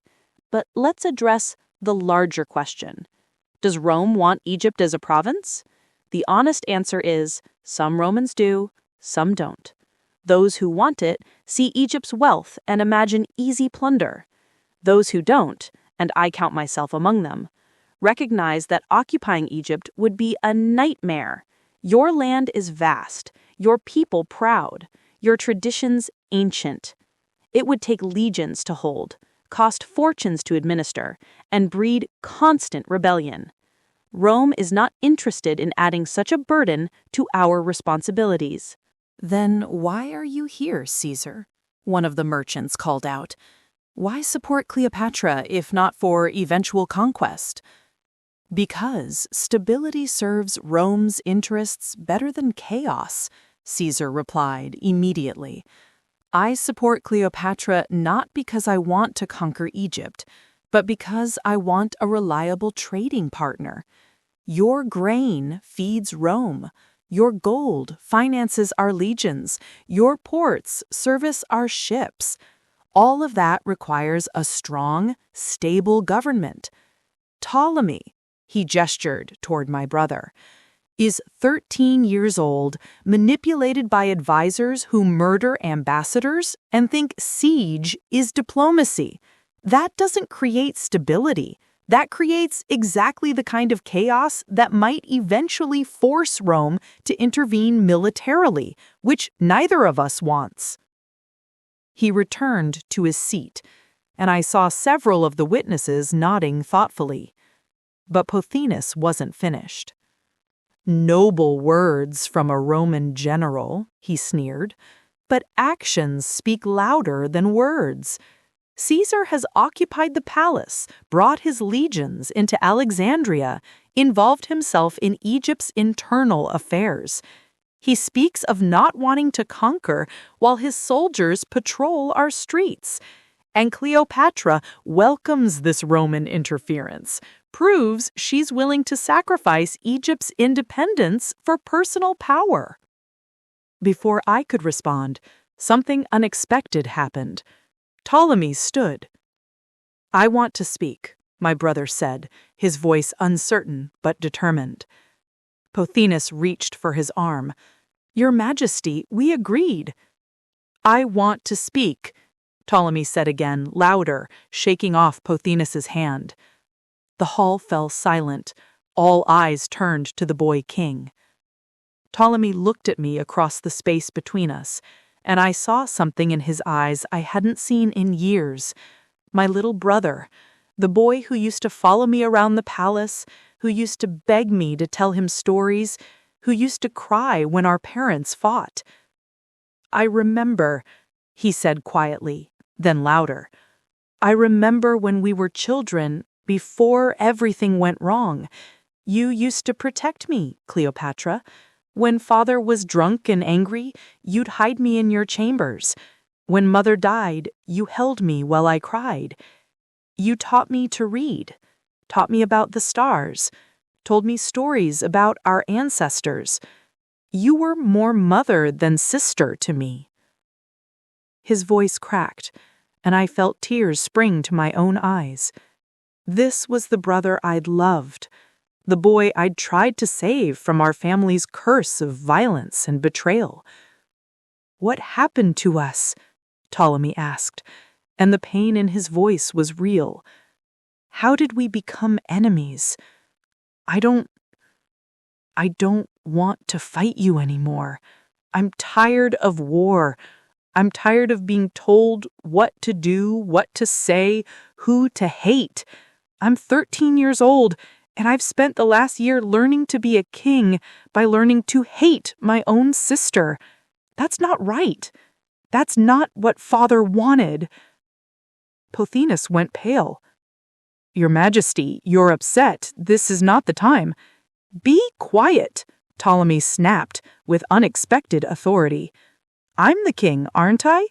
Everyone keeps telling me I'm the king, so I'm making a decision, a king's decision." He turned back to me. "Cleopatra, I don't understand politics and treaties and Roman law. I don't understand half of what everyone is arguing about, but I understand one thing. You're my sister. We're family. And family shouldn't destroy each other for a throne that's killing us both. Can't we find a way to share it, like Father's will said we should?" The silence in the hall was absolute. I stood slowly, not trusting my voice, emotion threatening to overwhelm my carefully maintained composure. "Ptolemy," I said softly, "I would like nothing more than to share the throne with you as our father wished. I never wanted war between us. I only wanted what was best for Egypt and for you." "Then let's end this," Ptolemy said, a hint of desperate hope in his voice. Let's send the armies home. Let's rule together. Let's be family again. It was beautiful. It was touching. It was exactly what I'd hoped for in my most optimistic dreams. And it was impossible. Before I could respond, before anyone could react to this stunning turn of events, Pothinus's voice cut through the moment like a knife. How touching. The children make peace while Egypt burns. His voice dripped with contempt. Your Majesty, your emotional display is very moving, but it changes nothing. The reality is that Cleopatra cannot be trusted. She has hidden documents, conspired with Rome, undermined your authority. Joint rule is a fantasy that will end with a knife in your back, or in hers. The only question is who strikes first. That's not true. Ptolemy turned to his advisor, real anger in his face. You're the one who keeps telling me to hate her. You're the one who started this war. I started nothing. I protected your throne when Cleopatra tried to steal it. I advise you now for your own good, even when you're too young to understand. I understand perfectly. You want power. You all do. You, Theodotus, Achillas. You use me like a puppet. Tell me I'm king while treating me like a child who can't think for himself. Well, I'm done. I choose to trust my sister. I choose peace. The moment hung suspended, beautiful and fragile. Then, Achillas walked into the hall. The general moved with the confidence of a man who controlled overwhelming force. His armor was dusty from the field, his expression grim. Behind him came a dozen soldiers, his personal guard, armed and alert. Your Majesty, Achillas addressed Ptolemy, without even glancing at me or Caesar. I've just received intelligence of an imminent attack on our positions. Caesar's forces are preparing a major assault. This meeting is a distraction, a ruse, to keep our leadership occupied while his legions strike. It was a lie. There was no such attack planned, but it was a clever lie, designed to break the fragile peace that Ptolemy had just offered. That's absurd, Caesar said sharply. I have 4,000 men besieged in a palace. I'm not attacking anyone. Then explain why your ships are moving, Achillas countered, why your cavalry is forming up, why weapons are being distributed to your soldiers. I have scouts, General. They report what they see. He was describing normal defensive preparations, twisting them into evidence of aggressive intent. But the damage was done. The witnesses were looking at Caesar with renewed suspicion, and Ptolemy's face showed confusion and doubt. "Brother," I said urgently, "don't listen to him. This is exactly what Pothinus and Achillas want, to turn you against me, to make peace impossible." "How do we know you're not planning an attack?" Theodotus interjected smoothly. "You arrive with 50 armed Romans. Caesar's fleet sits in our harbor. His legions occupy the palace. Everything you accuse us of plotting, you've already done." "Because we were invited here for peace talks," I protested, feeling the situation slipping away. "You sent the message. You proposed this meeting." "To expose your treachery, not to negotiate," Pothinus said, "and we've succeeded. Everyone here has heard the truth. Your father sold Egypt. You hid that fact. You've allied with Rome to steal your brother's throne. You speak of peace while preparing for war." "None of that is true." I turned to the witnesses desperately. "High priest, honored merchants, you heard my brother's words. He wants peace. So do I. Don't let these men destroy our chance." "There is no chance," Achillas said flatly, "because joint rule is impossible. 2 rulers mean 2 courts, 2 sets of advisors, constant conflict and maneuvering. Egypt had joint rule before. Your great-aunt Cleopatra Tryphena and her daughter Berenice. It lasted 3 years before they murdered each other. That's the Ptolemaic tradition. War, assassination, betrayal. Pretending otherwise is childish fantasy. He turned to address the witnesses directly. I am a soldier. I deal in facts, not emotions. The fact is that this city is under siege because Caesar interfered in Egypt's affairs. The fact is that thousands of my men surround this library right now. The fact is that if Caesar doesn't withdraw his support for Cleopatra and leave Egypt immediately, we will storm the palace district, destroy his legions, and end this conflict by force. That is not a threat. It is a tactical assessment. Caesar stood slowly, his hand moving to his sword. Around us, I saw his escort tense. Achilles' guards shifted position. The witnesses began backing away, sensing violence about to erupt. If you attack, Caesar said quietly, dangerously, I have 4,000 of Rome's finest soldiers. You have numbers, but we have discipline, training, and experience that your conscript army cannot match. Perhaps, Achilles acknowledged, but you'll die in the process. You and Cleopatra both. And then what? Rome loses its greatest general, Egypt loses another Ptolemy, and we're left with exactly what I propose anyway. Young Ptolemy ruling alone under proper guidance. Under your guidance, I said bitterly. You mean under your control. I mean under the guidance of those who understand power, Achilles corrected. Your brother had a moment of weakness, sentimentality about childhood memories, but he'll recover. Children are resilient. And when he does, he'll understand that I saved his throne by preventing you from stealing it. I looked at Ptolemy, saw him standing alone and confused, torn between childhood love and the manipulation of years. Our eyes met and I saw him wavering, saw the moment where he might choose me, might choose us. Then Pothinus whispered something in his ear, something I couldn't hear, and I saw my brother's face harden, saw the hope die in his eyes. I need to think, Ptolemy said, his voice small again. This is too much. I don't know what's true anymore. Your Majesty, we should leave, Pothinus said, taking Ptolemy's arm. This meeting has served its purpose. The witnesses have heard both sides.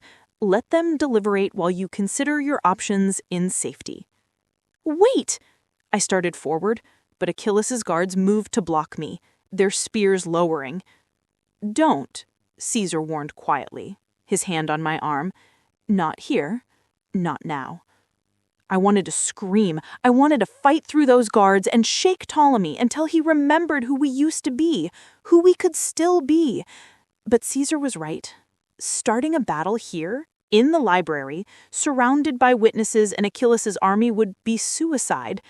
So I watched helplessly as Pothinus and Theodotus led my brother away, as Achilles and his guards followed, as the chance for peace, the beautiful, fragile chance that Ptolemy had offered, died before my eyes. The witnesses began leaving too, talking among themselves, their faces troubled. A few looked at me with sympathy, but more looked away, unwilling to commit to either side. Only Hephaestion remained, standing before me, with his clouded eyes. You spoke truth today, the old priest said quietly. I believe that, but truth is not always enough, child. Your father's ghost haunts you, his weakness, his compromises, his desperation. And your brother is right about one thing. The Ptolemaic tradition is blood and betrayal. Joint rule has never worked for your family. Perhaps it never can. Then what should I do? I asked, not bothering to hide my despair. Survive, he said simply. That is what the gods demand of rulers. not happiness, not justice, not even peace, just survival, so that Egypt survives. Your brother offers peace from sentiment, Achilles offers order through tyranny, and you offer what? What can you offer Egypt that those options don't provide? A future, I said, the words coming from somewhere deep inside me. Not a repetition of our bloody past, not a surrender to foreign or domestic tyranny. A future where Egypt adapts, survives, thrives, where we use our intelligence and our legacy to navigate the new world Rome is creating, where we remain ourselves while accepting what we cannot change. Hephaestion studied me for a long moment. Perhaps. But you'll need more than words to make that future real. You'll need something that changes everything, something that breaks the stalemate and gives Egypt a reason to choose you over your brother. Like what? The old priest smiled slightly.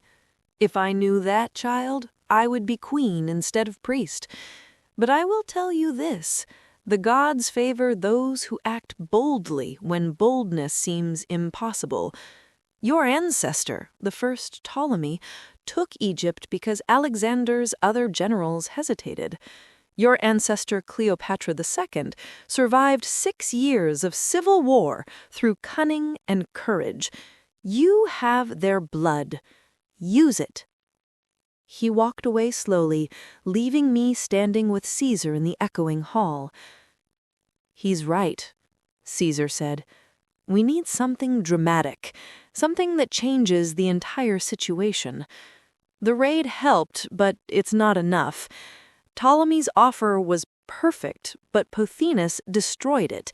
We need... He trailed off, his eyes distant. I recognized that look, the look of a strategist working through complex problems, seeing patterns and possibilities invisible to others. What? I asked. What are you thinking? Something desperate, he said slowly. Something that would shock everyone, including me. But first, tell me, how loyal is the Egyptian army? Not the officers like Achilles, but the common soldiers. Where do their sympathies lie? I thought carefully. Mixed. Some follow Achilles because he's their commander and they're soldiers who follow orders. Others are Alexandrian citizens conscripted into service. They fight because they must, not from loyalty. And there are elements loyal to the old ways, to Egypt itself, rather than any Ptolemy. Why? Because Achilles' strength is also his weakness, Caesar said, his voice taking on the confident tone of a man who'd seen his path forward. He controls the army, which gives him power, but military force has limits. Soldiers follow orders, but they also want to get paid, want to go home, want to believe they're fighting for something worthwhile. Achilles has given them a siege with no end in sight, costing money Egypt doesn't have, disrupting trade that provides their salaries. How long before they start questioning why they're fighting? You want to turn his army against him? I said, understanding dawning. I want to make his army irrelevant, Caesar corrected, not by fighting them, but by making them unnecessary.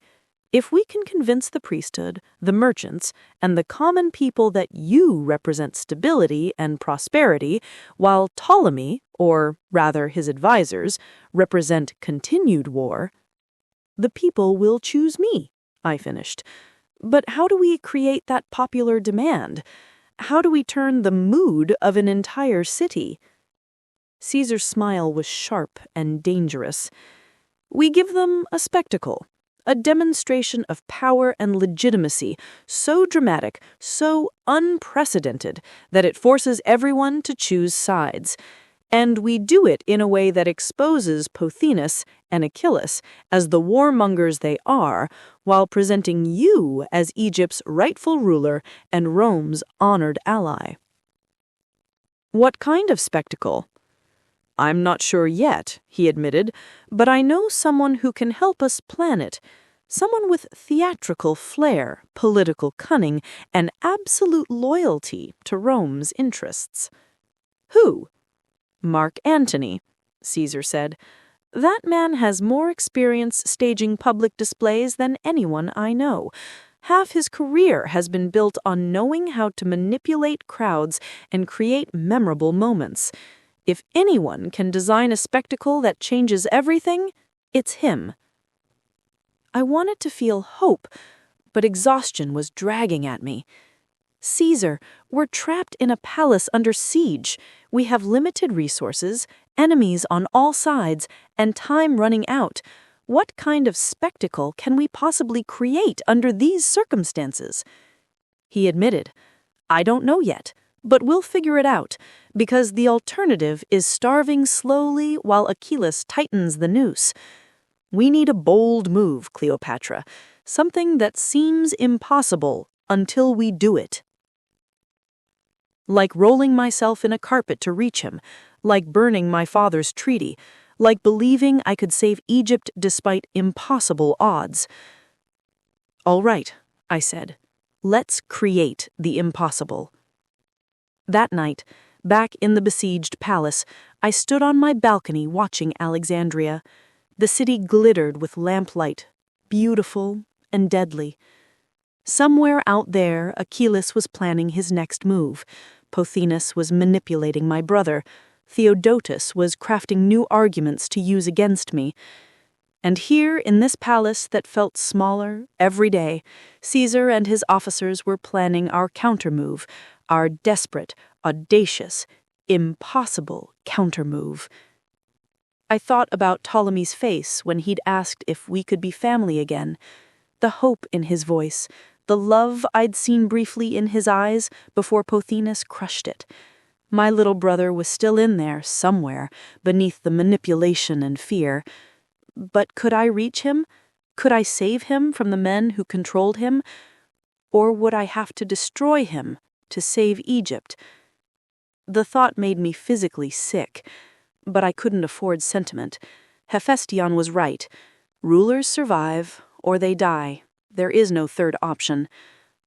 I heard footsteps behind me and turned to find Antony approaching, 2 cups of wine in his hands.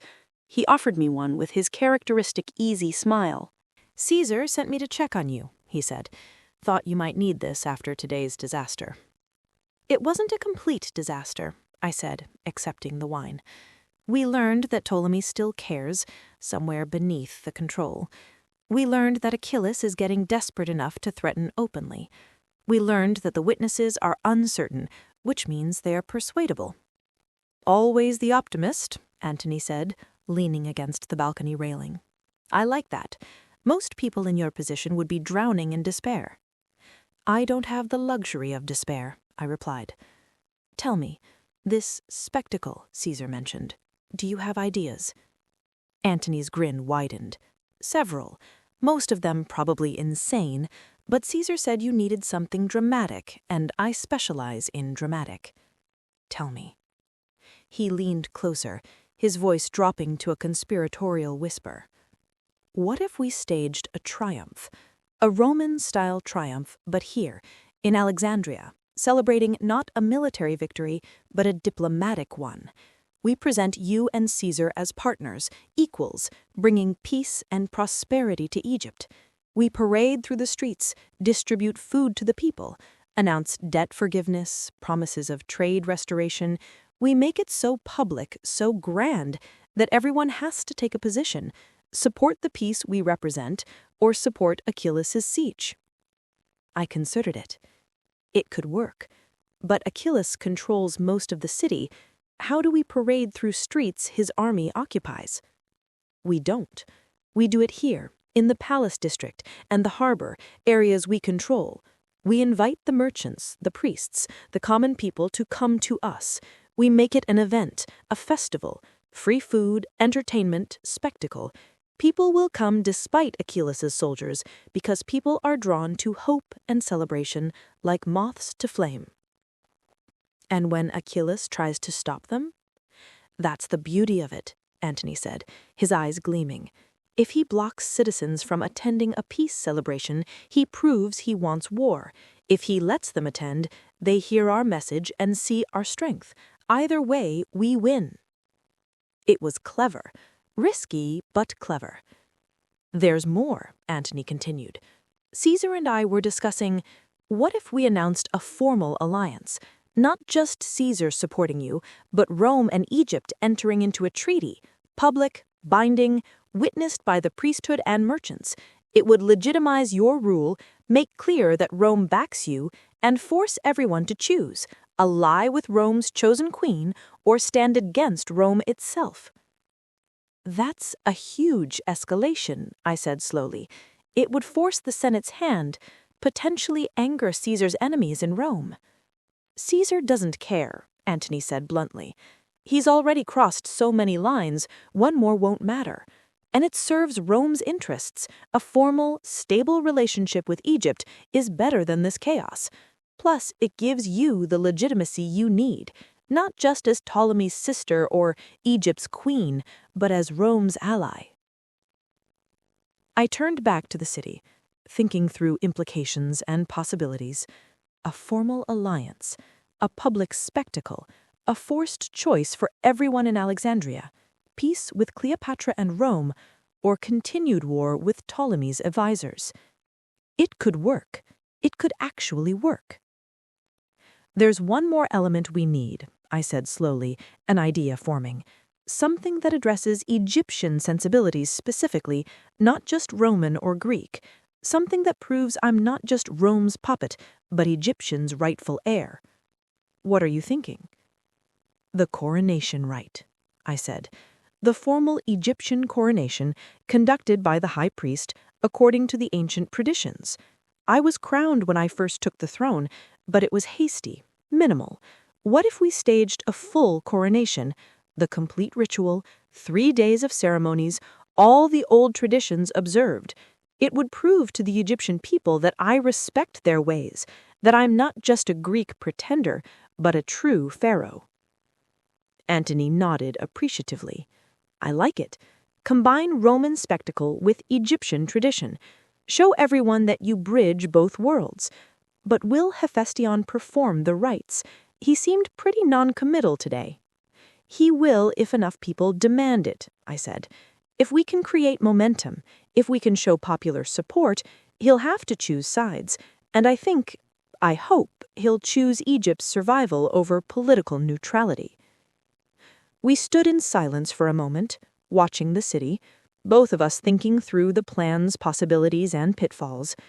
"It's risky," Antony finally said. "If it fails, we look desperate and weak. Achillas will have won the propaganda war." "If we do nothing, we lose anyway," I countered. "At least this gives us a chance, a real chance."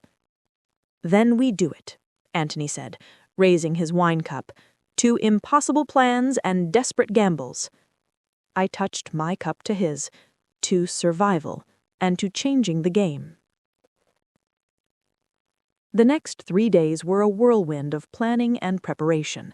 Caesar threw himself into the logistics with the same intensity he applied to military campaigns.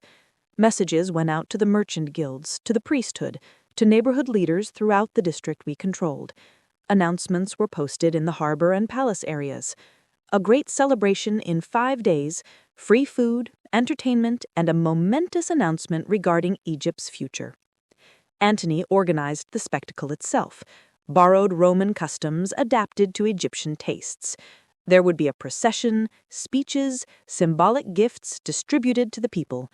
And at the center of it all, if we could convince Hephaestion, the full Egyptian coronation rite performed according to traditions older than Rome itself. But convincing Hephaestion was proving difficult. The old priest had agreed to attend our celebration, but wouldn't commit to performing the coronation. "I will see what the gods tell me," was all he would say, which was infuriatingly vague, but better than an outright refusal. The threats worked on some. Our spies reported that many merchants and common people were frightened, unwilling to risk Achillas's wrath, even for free food and the promise of peace. but others were angry.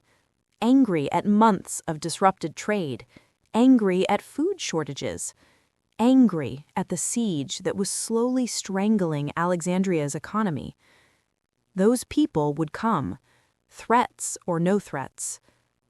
The question was, would there be enough of them to matter? On the fourth day, disaster struck from an unexpected direction.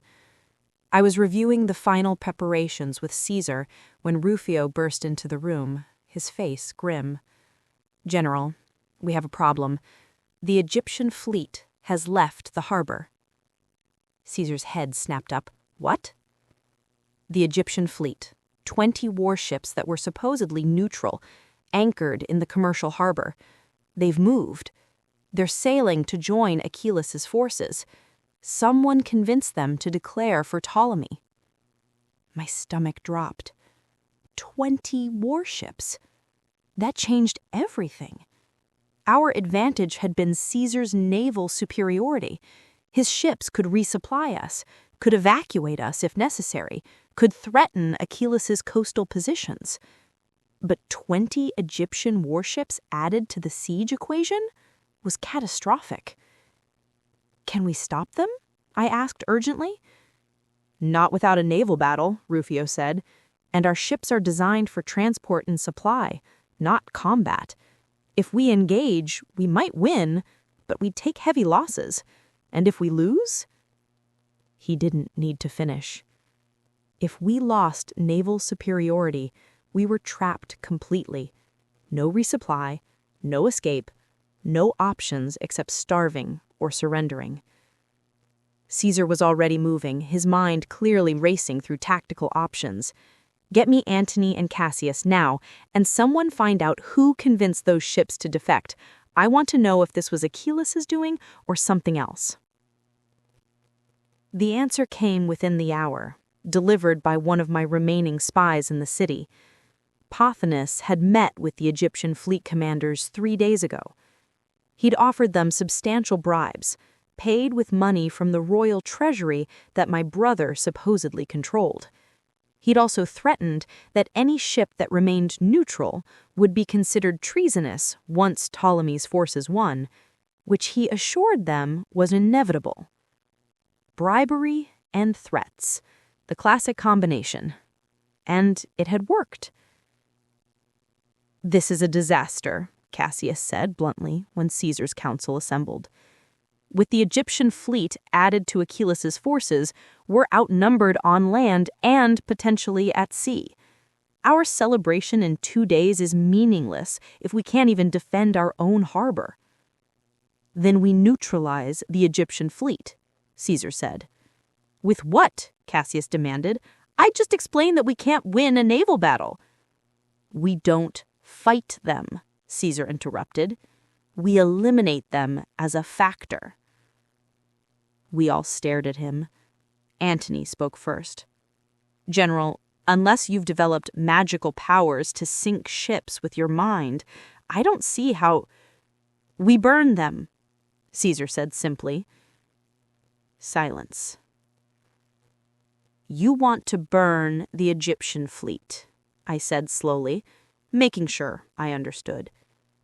"Ships that are now in Achilles' controlled harbor, protected by his army, surrounded by his forces." "Yes." "That's insane," Cassius said bluntly. "It's necessary," Caesar corrected. "The Egyptian fleet is our biggest threat. Without it, Achilles is back to besieging us with land forces, which we can handle. With it, he can blockade our supply completely, can attack our ships, can potentially even storm our harbor positions from the sea. We can't allow that fleet to remain operational."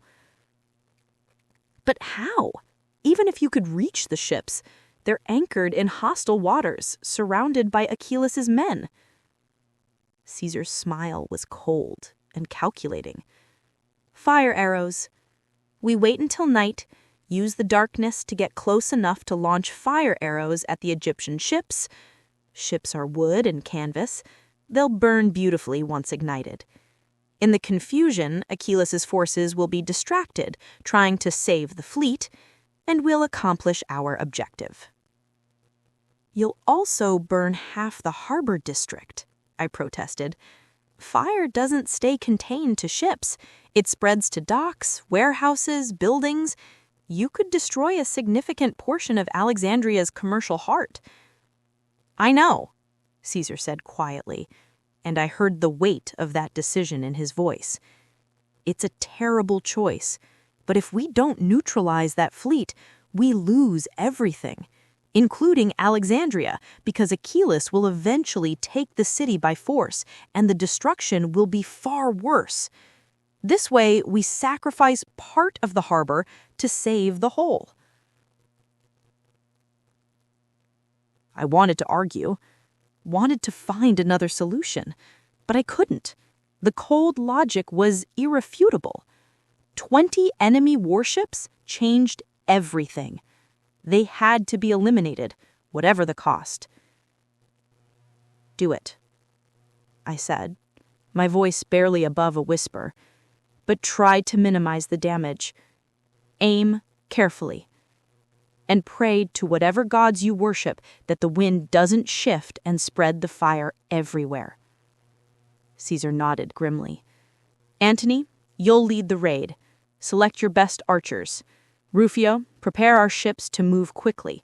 We'll need to be ready to exploit any chaos this creates. Cassius, continue preparations for our celebration. We proceed as planned, regardless of this. Even if we burn down half the city? Cassius asked incredulously. Especially then, because we'll need to immediately demonstrate that we're still the side of peace and reconstruction, while Achillas is the side of war and destruction. We frame this as necessary defense against his aggression, then immediately pivot to offering peace and prosperity. The contrast will be stark. It was ruthless. It was brilliant. It was exactly the kind of strategic thinking that had made Caesar master of Rome. And it was going to cost Alexandria dearly. That night, I watched from the palace walls as Antony led his fire ships out into the darkness. They moved silently, oars muffled, lights extinguished, invisible against the black water. Then, perhaps an hour later, the first flames appeared. Fire arrows arced through the darkness, dozens of them, streaking like falling stars toward the Egyptian fleet. Most splashed harmlessly into water, but enough found their targets. Canvas sails caught first, burning bright orange against the night sky. Then wooden decks, tar-sealed joints, rope rigging, everything that makes a ship functional also makes it flammable. Within minutes, 3 ships were burning, then 5, then 10. I heard screaming carrying across the water, sailors trying to escape, harbor workers trying to fight the flames, soldiers trying to maintain order in chaos. And then, as I'd feared, the fire spread beyond the ships. A warehouse caught, its wooden structure igniting like a torch, then another, the docks themselves, old timber soaked in decades of spilled oil and tar, burned with terrifying intensity. The flames leaped from structure to structure, carried by wind and the simple physics of heat rising and sparks falling. I watched my city burn and felt tears streaming down my face. This was the cost of survival. This was the price of the choice I'd made. By dawn, the Egyptian fleet was destroyed, or at least crippled beyond usefulness. But so was a significant portion of Alexandria's harbor district. Warehouses, docks, merchant facilities, homes, all consumed by the fire that Caesar had started to save us. The smoke hung over Alexandria like a funeral shroud. And in 2 days, we would stage our celebration, our spectacle of peace and prosperity, while half the city's commercial heart lay in ashes. This had to work. If it didn't, if our desperate gamble failed, I would be remembered not as the queen who saved Egypt, but as the one who burned her own capital to cling to power. The thought terrified me more than anything Achillas could do. The morning of our celebration dawned gray and smoky, the acrid smell of burned wood hanging over Alexandria like an accusation.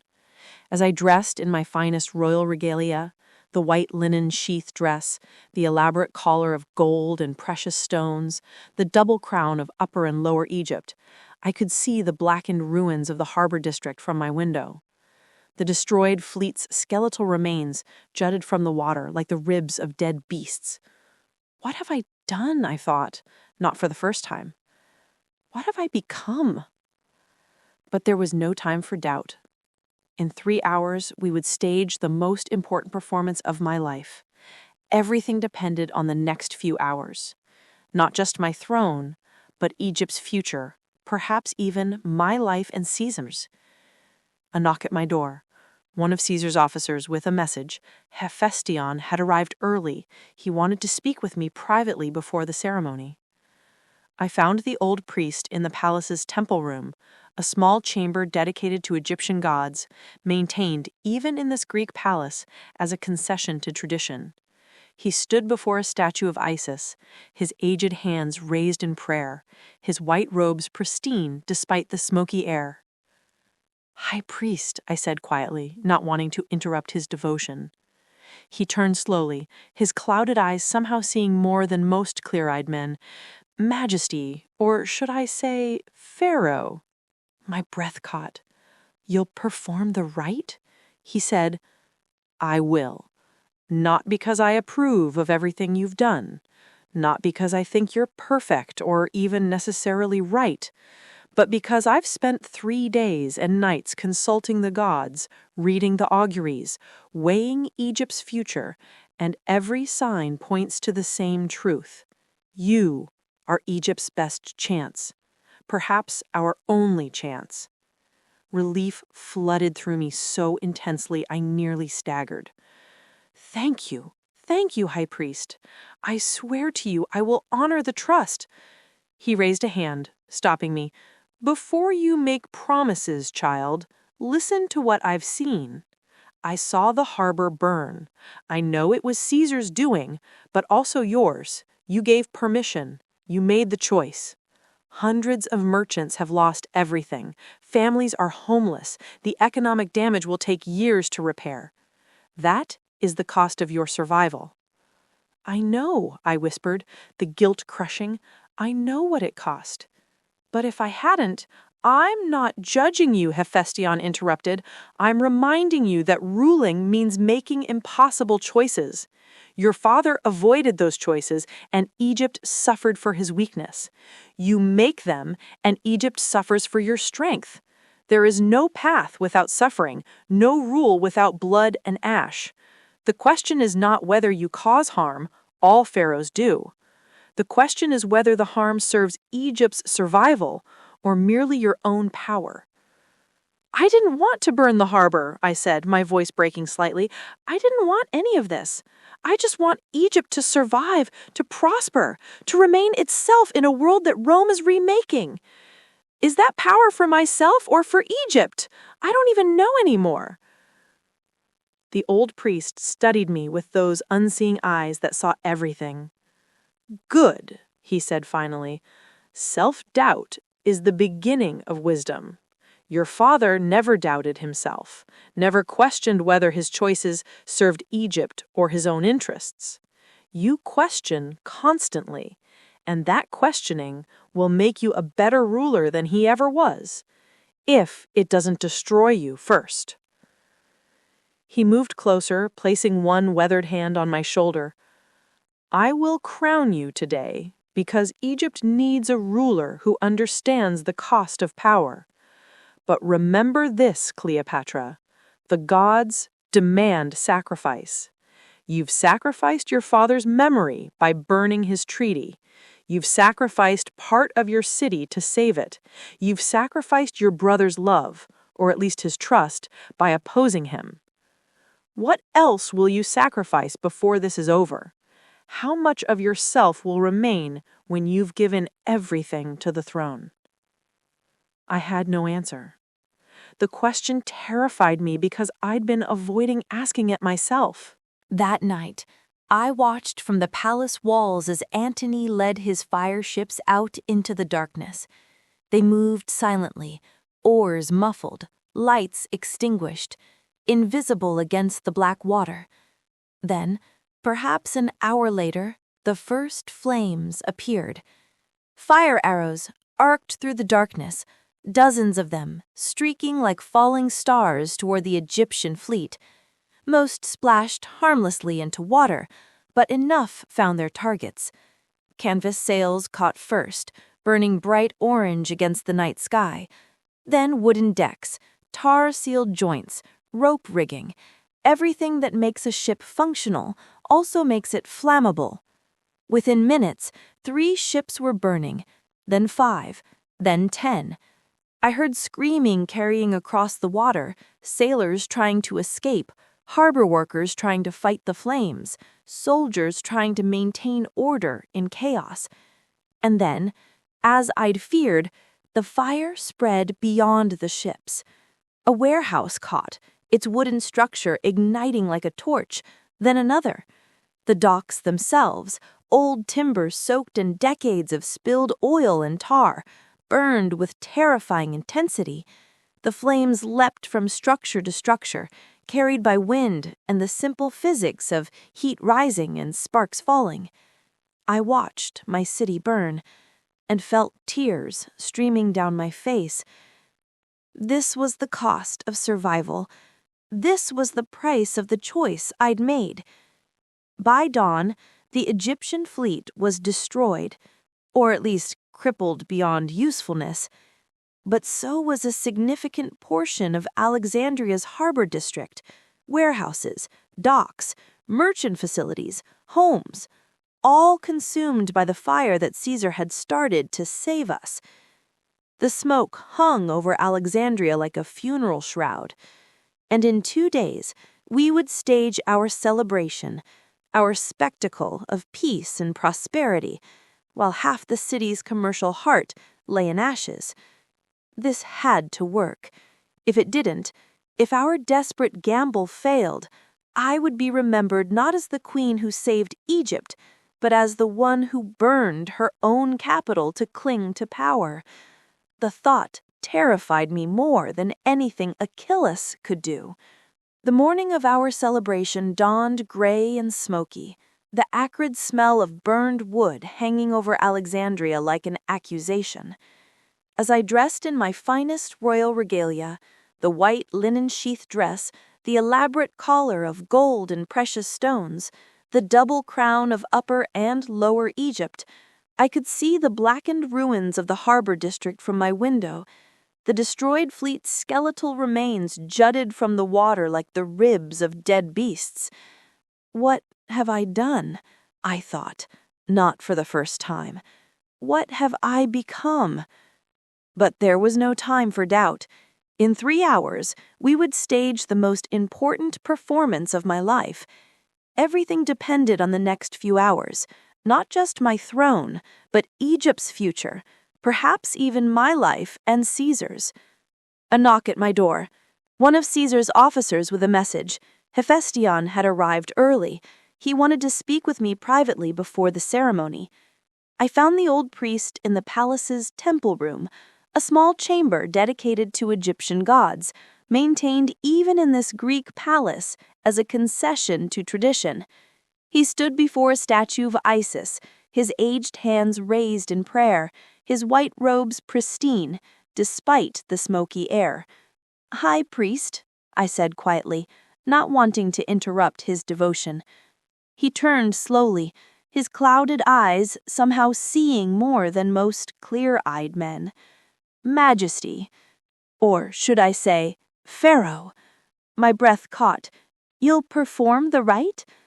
"I will," he said, "not because I approve of everything you've done, not because I think you're perfect, or even necessarily right, but because I've spent 3 days and nights consulting the gods, reading the auguries, weighing Egypt's future.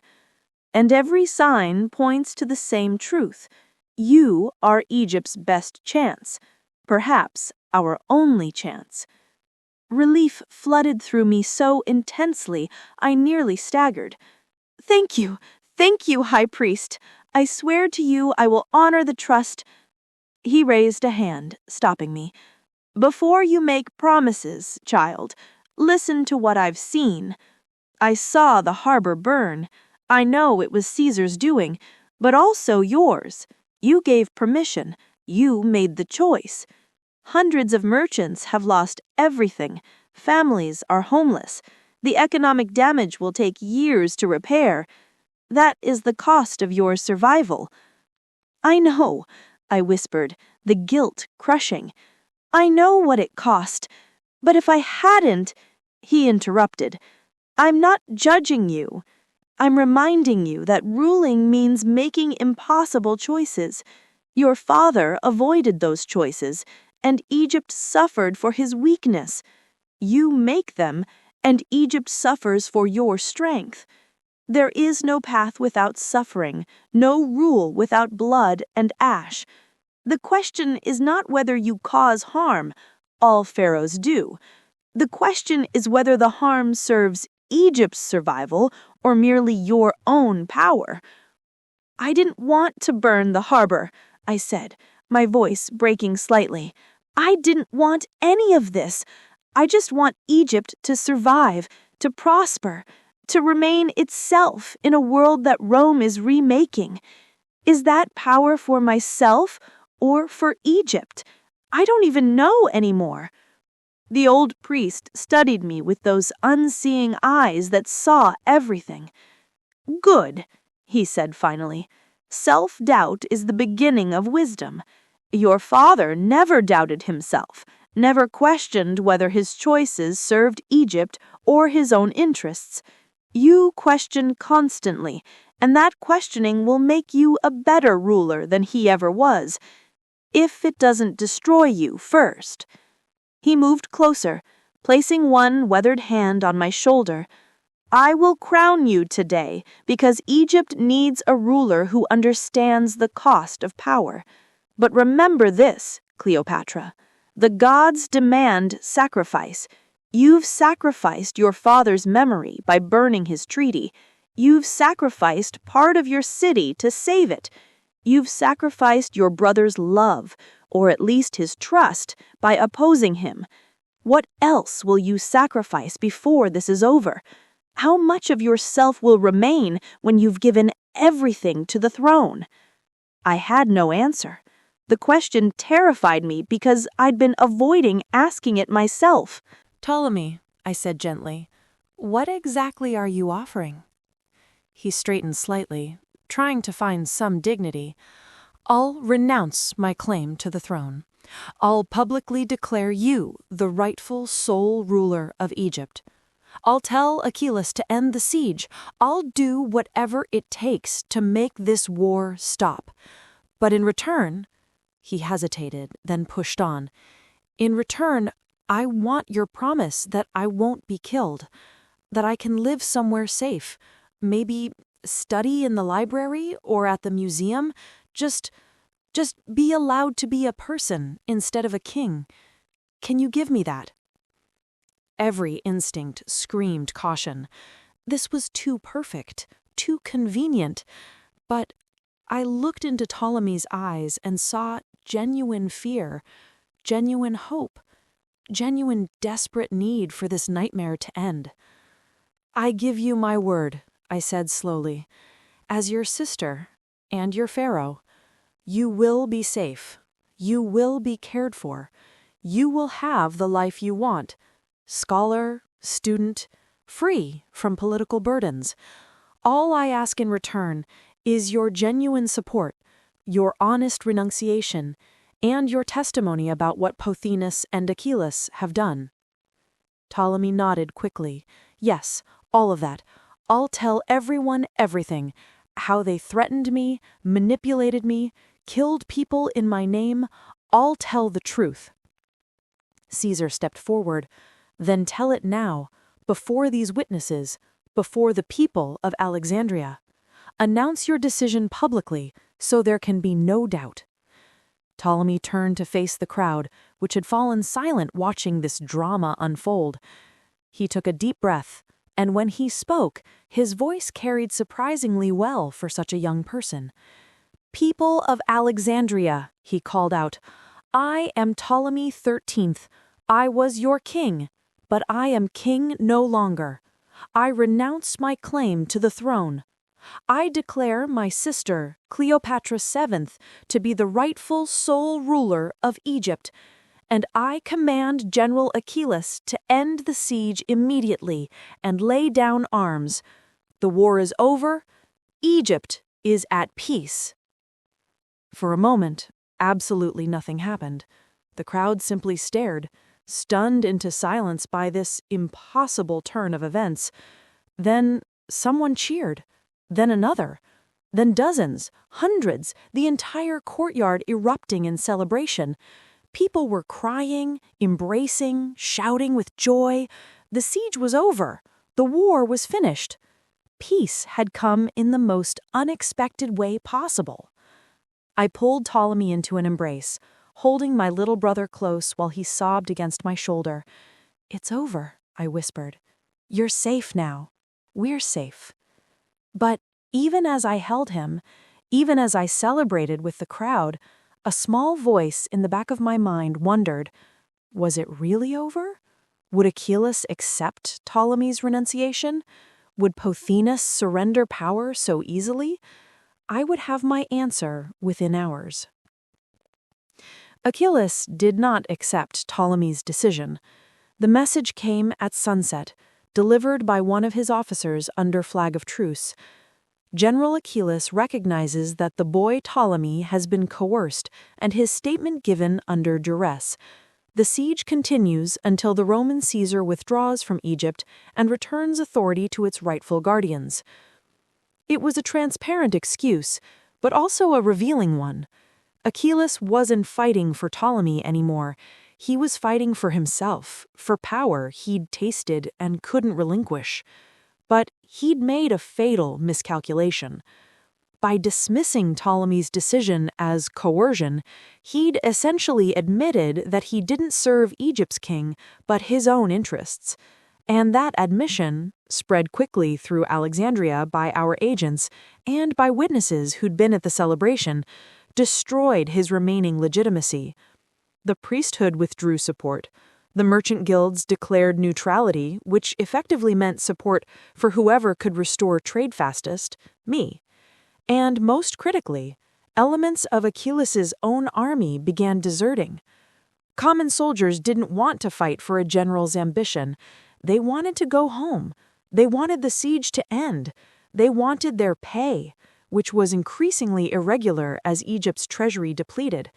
When their own king had declared peace and they were ordered to keep fighting anyway, many simply walked away. Not all. Achillas still commanded perhaps 15,000 loyal troops, but that was less than half his original strength, and the defections were accelerating daily. Caesar recognized the opportunity immediately.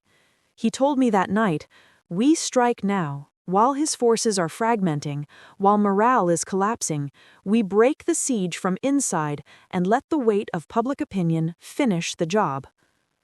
The battle that ended the Alexandrian War lasted only 2 hours. Caesar's legions stormed out of the palace district in a coordinated assault. Simultaneously, Egyptian soldiers loyal to the priesthood and to me attacked Achillas's positions from within the city. And thousands of Alexandrian citizens, emboldened by Ptolemy's peace declaration and angry at the continued siege, spontaneously rose up, blocking streets, preventing Achillas's troops from reinforcing key positions. Achillas himself died in the fighting, killed by his own men, some reports said, soldiers tired of his leadership and seeing an opportunity to claim the bounty I'd placed on his head. Pothinus was captured trying to flee the city disguised as a merchant. Theodotus simply vanished, presumably escaping to seek employment manipulating some other desperate ruler. By nightfall, it was finished. The siege was broken. Alexandria was mine. Standing on the palace balcony 3 days later, watching my city begin to rebuild, I felt emotions too complex to name. Relief, certainly. Exhaustion. Grief for what had been lost. Pride at what we'd achieved. And underneath it all, a deep weariness that no amount of rest would cure. Caesar joined me, 2 cups of wine in his hands. We had developed this habit, ending each day together, reviewing what had happened, planning what came next. "You won," he said simply, handing me a cup. "Against impossible odds, you won." I corrected, "We won. I couldn't have done it without Rome's support, without your support." True, he acknowledged with his characteristic lack of false modesty, but don't discount your own contribution.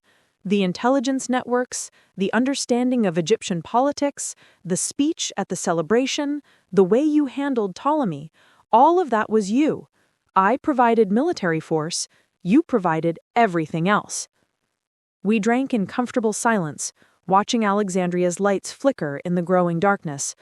"What happens now?" I asked eventually. "You've achieved your objective. Egypt is stable. Your ally is secure. When do you leave?" "Soon," Caesar said. "Rome needs me. The civil war with Pompey is technically over, but there are still Republican holdouts to deal with, Cato and others who will never accept my authority. And the Senate grows restless the longer I'm away." He paused, "But I'll ensure our treaty is formalized first. Proper documents, proper witnesses, binding both Rome and Egypt to mutual support. You'll have Rome's guarantee of independence in writing." "Thank you," I said quietly, "for everything, for listening when you could have ignored me, for supporting me when you could have chosen Ptolemy or no one, for making the hard choices that saved us both." Caesar turned to face me directly. "Cleopatra, I didn't support you out of charity or sentiment. I supported you because you're the smartest, most capable, most ruthless ruler Egypt has produced in generations. You'll make Egypt strong, which serves Rome's interests. Never doubt that my decisions were strategic." "I know, but strategy doesn't preclude genuine respect. I hope, I believe we've become something more than just strategic allies. Perhaps even friends." A slight smile touched his lips. "Perhaps, though friendship between rulers is always complicated by the necessities of power. But yes, I respect you. More than most rulers I've dealt with, Roman or otherwise." We stood together watching the city, 2 rulers who'd gambled everything and won, knowing that the game was far from over. There would be new challenges, new threats, new impossible choices. But for tonight, we could simply be 2 people who'd survived something terrible together. "Your brother seems happier," Caesar observed. "I saw him in the library today, surrounded by scrolls, actually smiling." "He's where he belongs," I said. "Not on a throne, but in the world of ideas and learning. He has our father's scholarly instincts, without the political cunning or the addiction to power. He'll be fine, I think, as long as I keep him away from people who'd try to use him." "And Pothinus?" My expression hardened. "Executed yesterday. Publicly, in the agora. I let the people decide his fate. They voted for death. The eunuch who'd manipulated their king, prolonged the siege, and cared nothing for their suffering. They showed no mercy." "You could have stopped them," Caesar said, "granted mercy, shown magnanimity." "I could have," I agreed. "But sometimes justice requires blood, and sometimes a new reign needs to establish that certain crimes, betrayal, manipulation, putting personal ambition above Egypt's welfare, carry ultimate penalties. Pothinus's death sends a message to every ambitious courtier. I will not be manipulated as Ptolemy was." Caesar nodded approval. "Ruthless when necessary. Good. Egypt needs that." More silence. Then Caesar said quietly, "There's one more thing we need to discuss. Something that might complicate our nice, clean political alliance. I looked at him curiously. What? He met my eyes directly. Cleopatra, I'm 40 years older than you. I'm married, unhappily, but legally married nonetheless. I'm Roman, you're Egyptian. By all reasonable standards, any personal relationship between us would be politically foolish and dynastically impossible. My heart began beating faster. And yet, he continued, I find myself drawn to you in ways that have nothing to do with politics or strategy. Your intelligence, your courage, your refusal to accept defeat, these qualities are rare in anyone, unprecedented in someone your age. I came to Alexandria pursuing Pompey.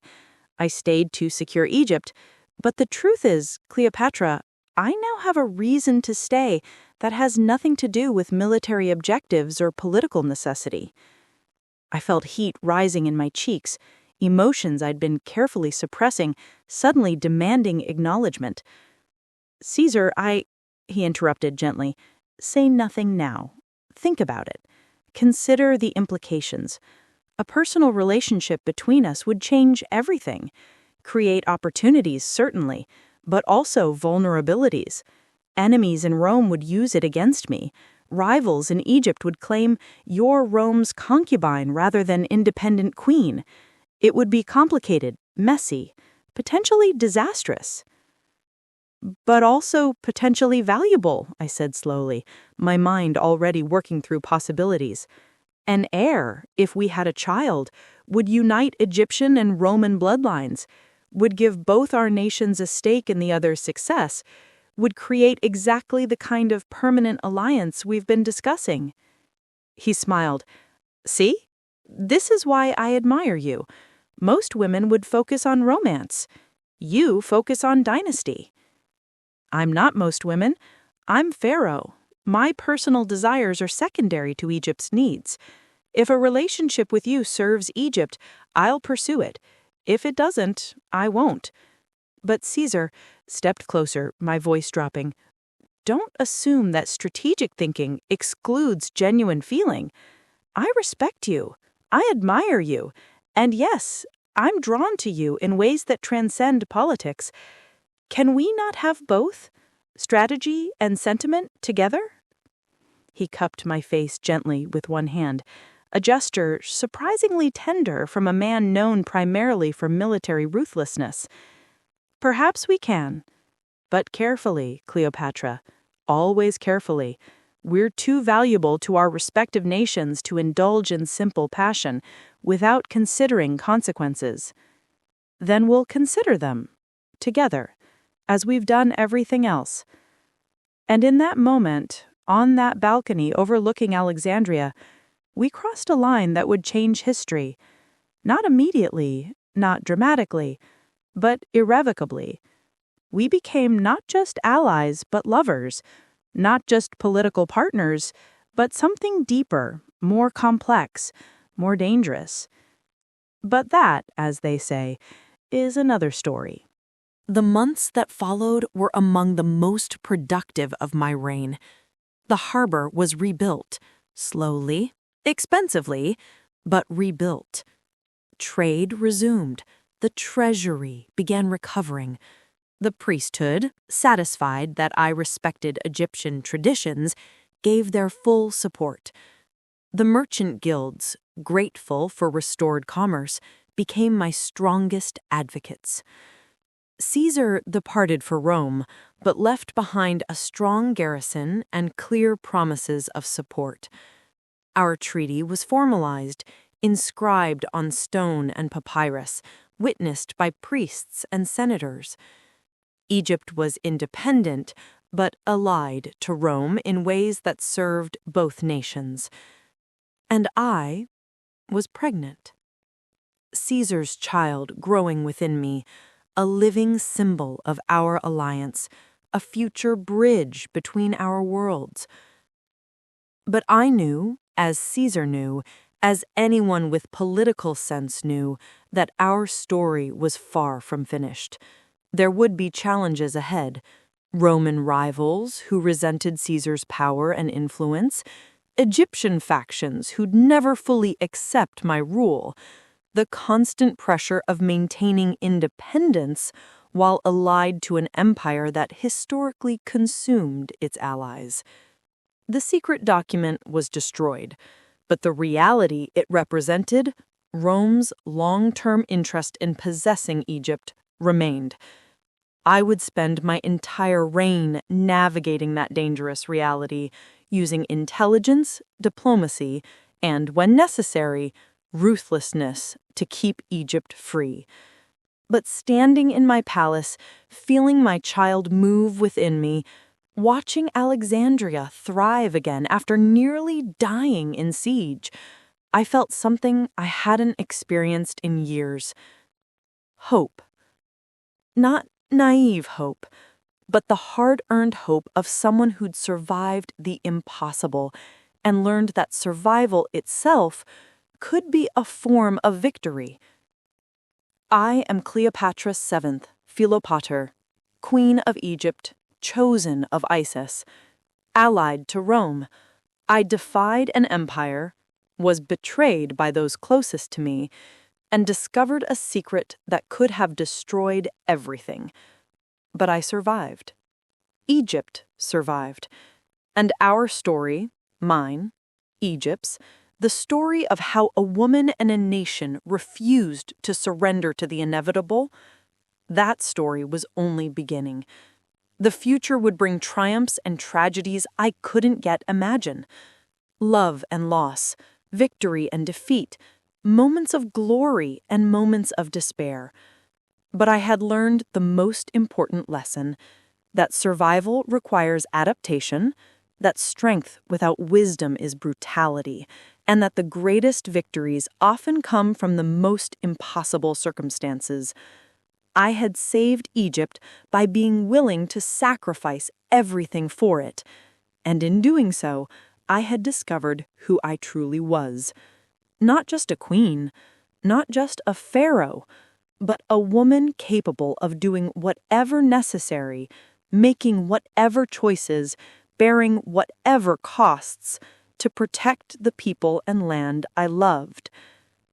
That knowledge would sustain me through everything that came next. Through Caesar's assassination, through the rise of Mark Antony, through the final confrontation with Rome that everyone could see coming, but no one could prevent. But those stories are for another time. For now, in this moment, I was simply Cleopatra, daughter of the Nile, mother of Egypt's future, survivor of betrayal, and keeper of secrets that would die with me. And that was enough.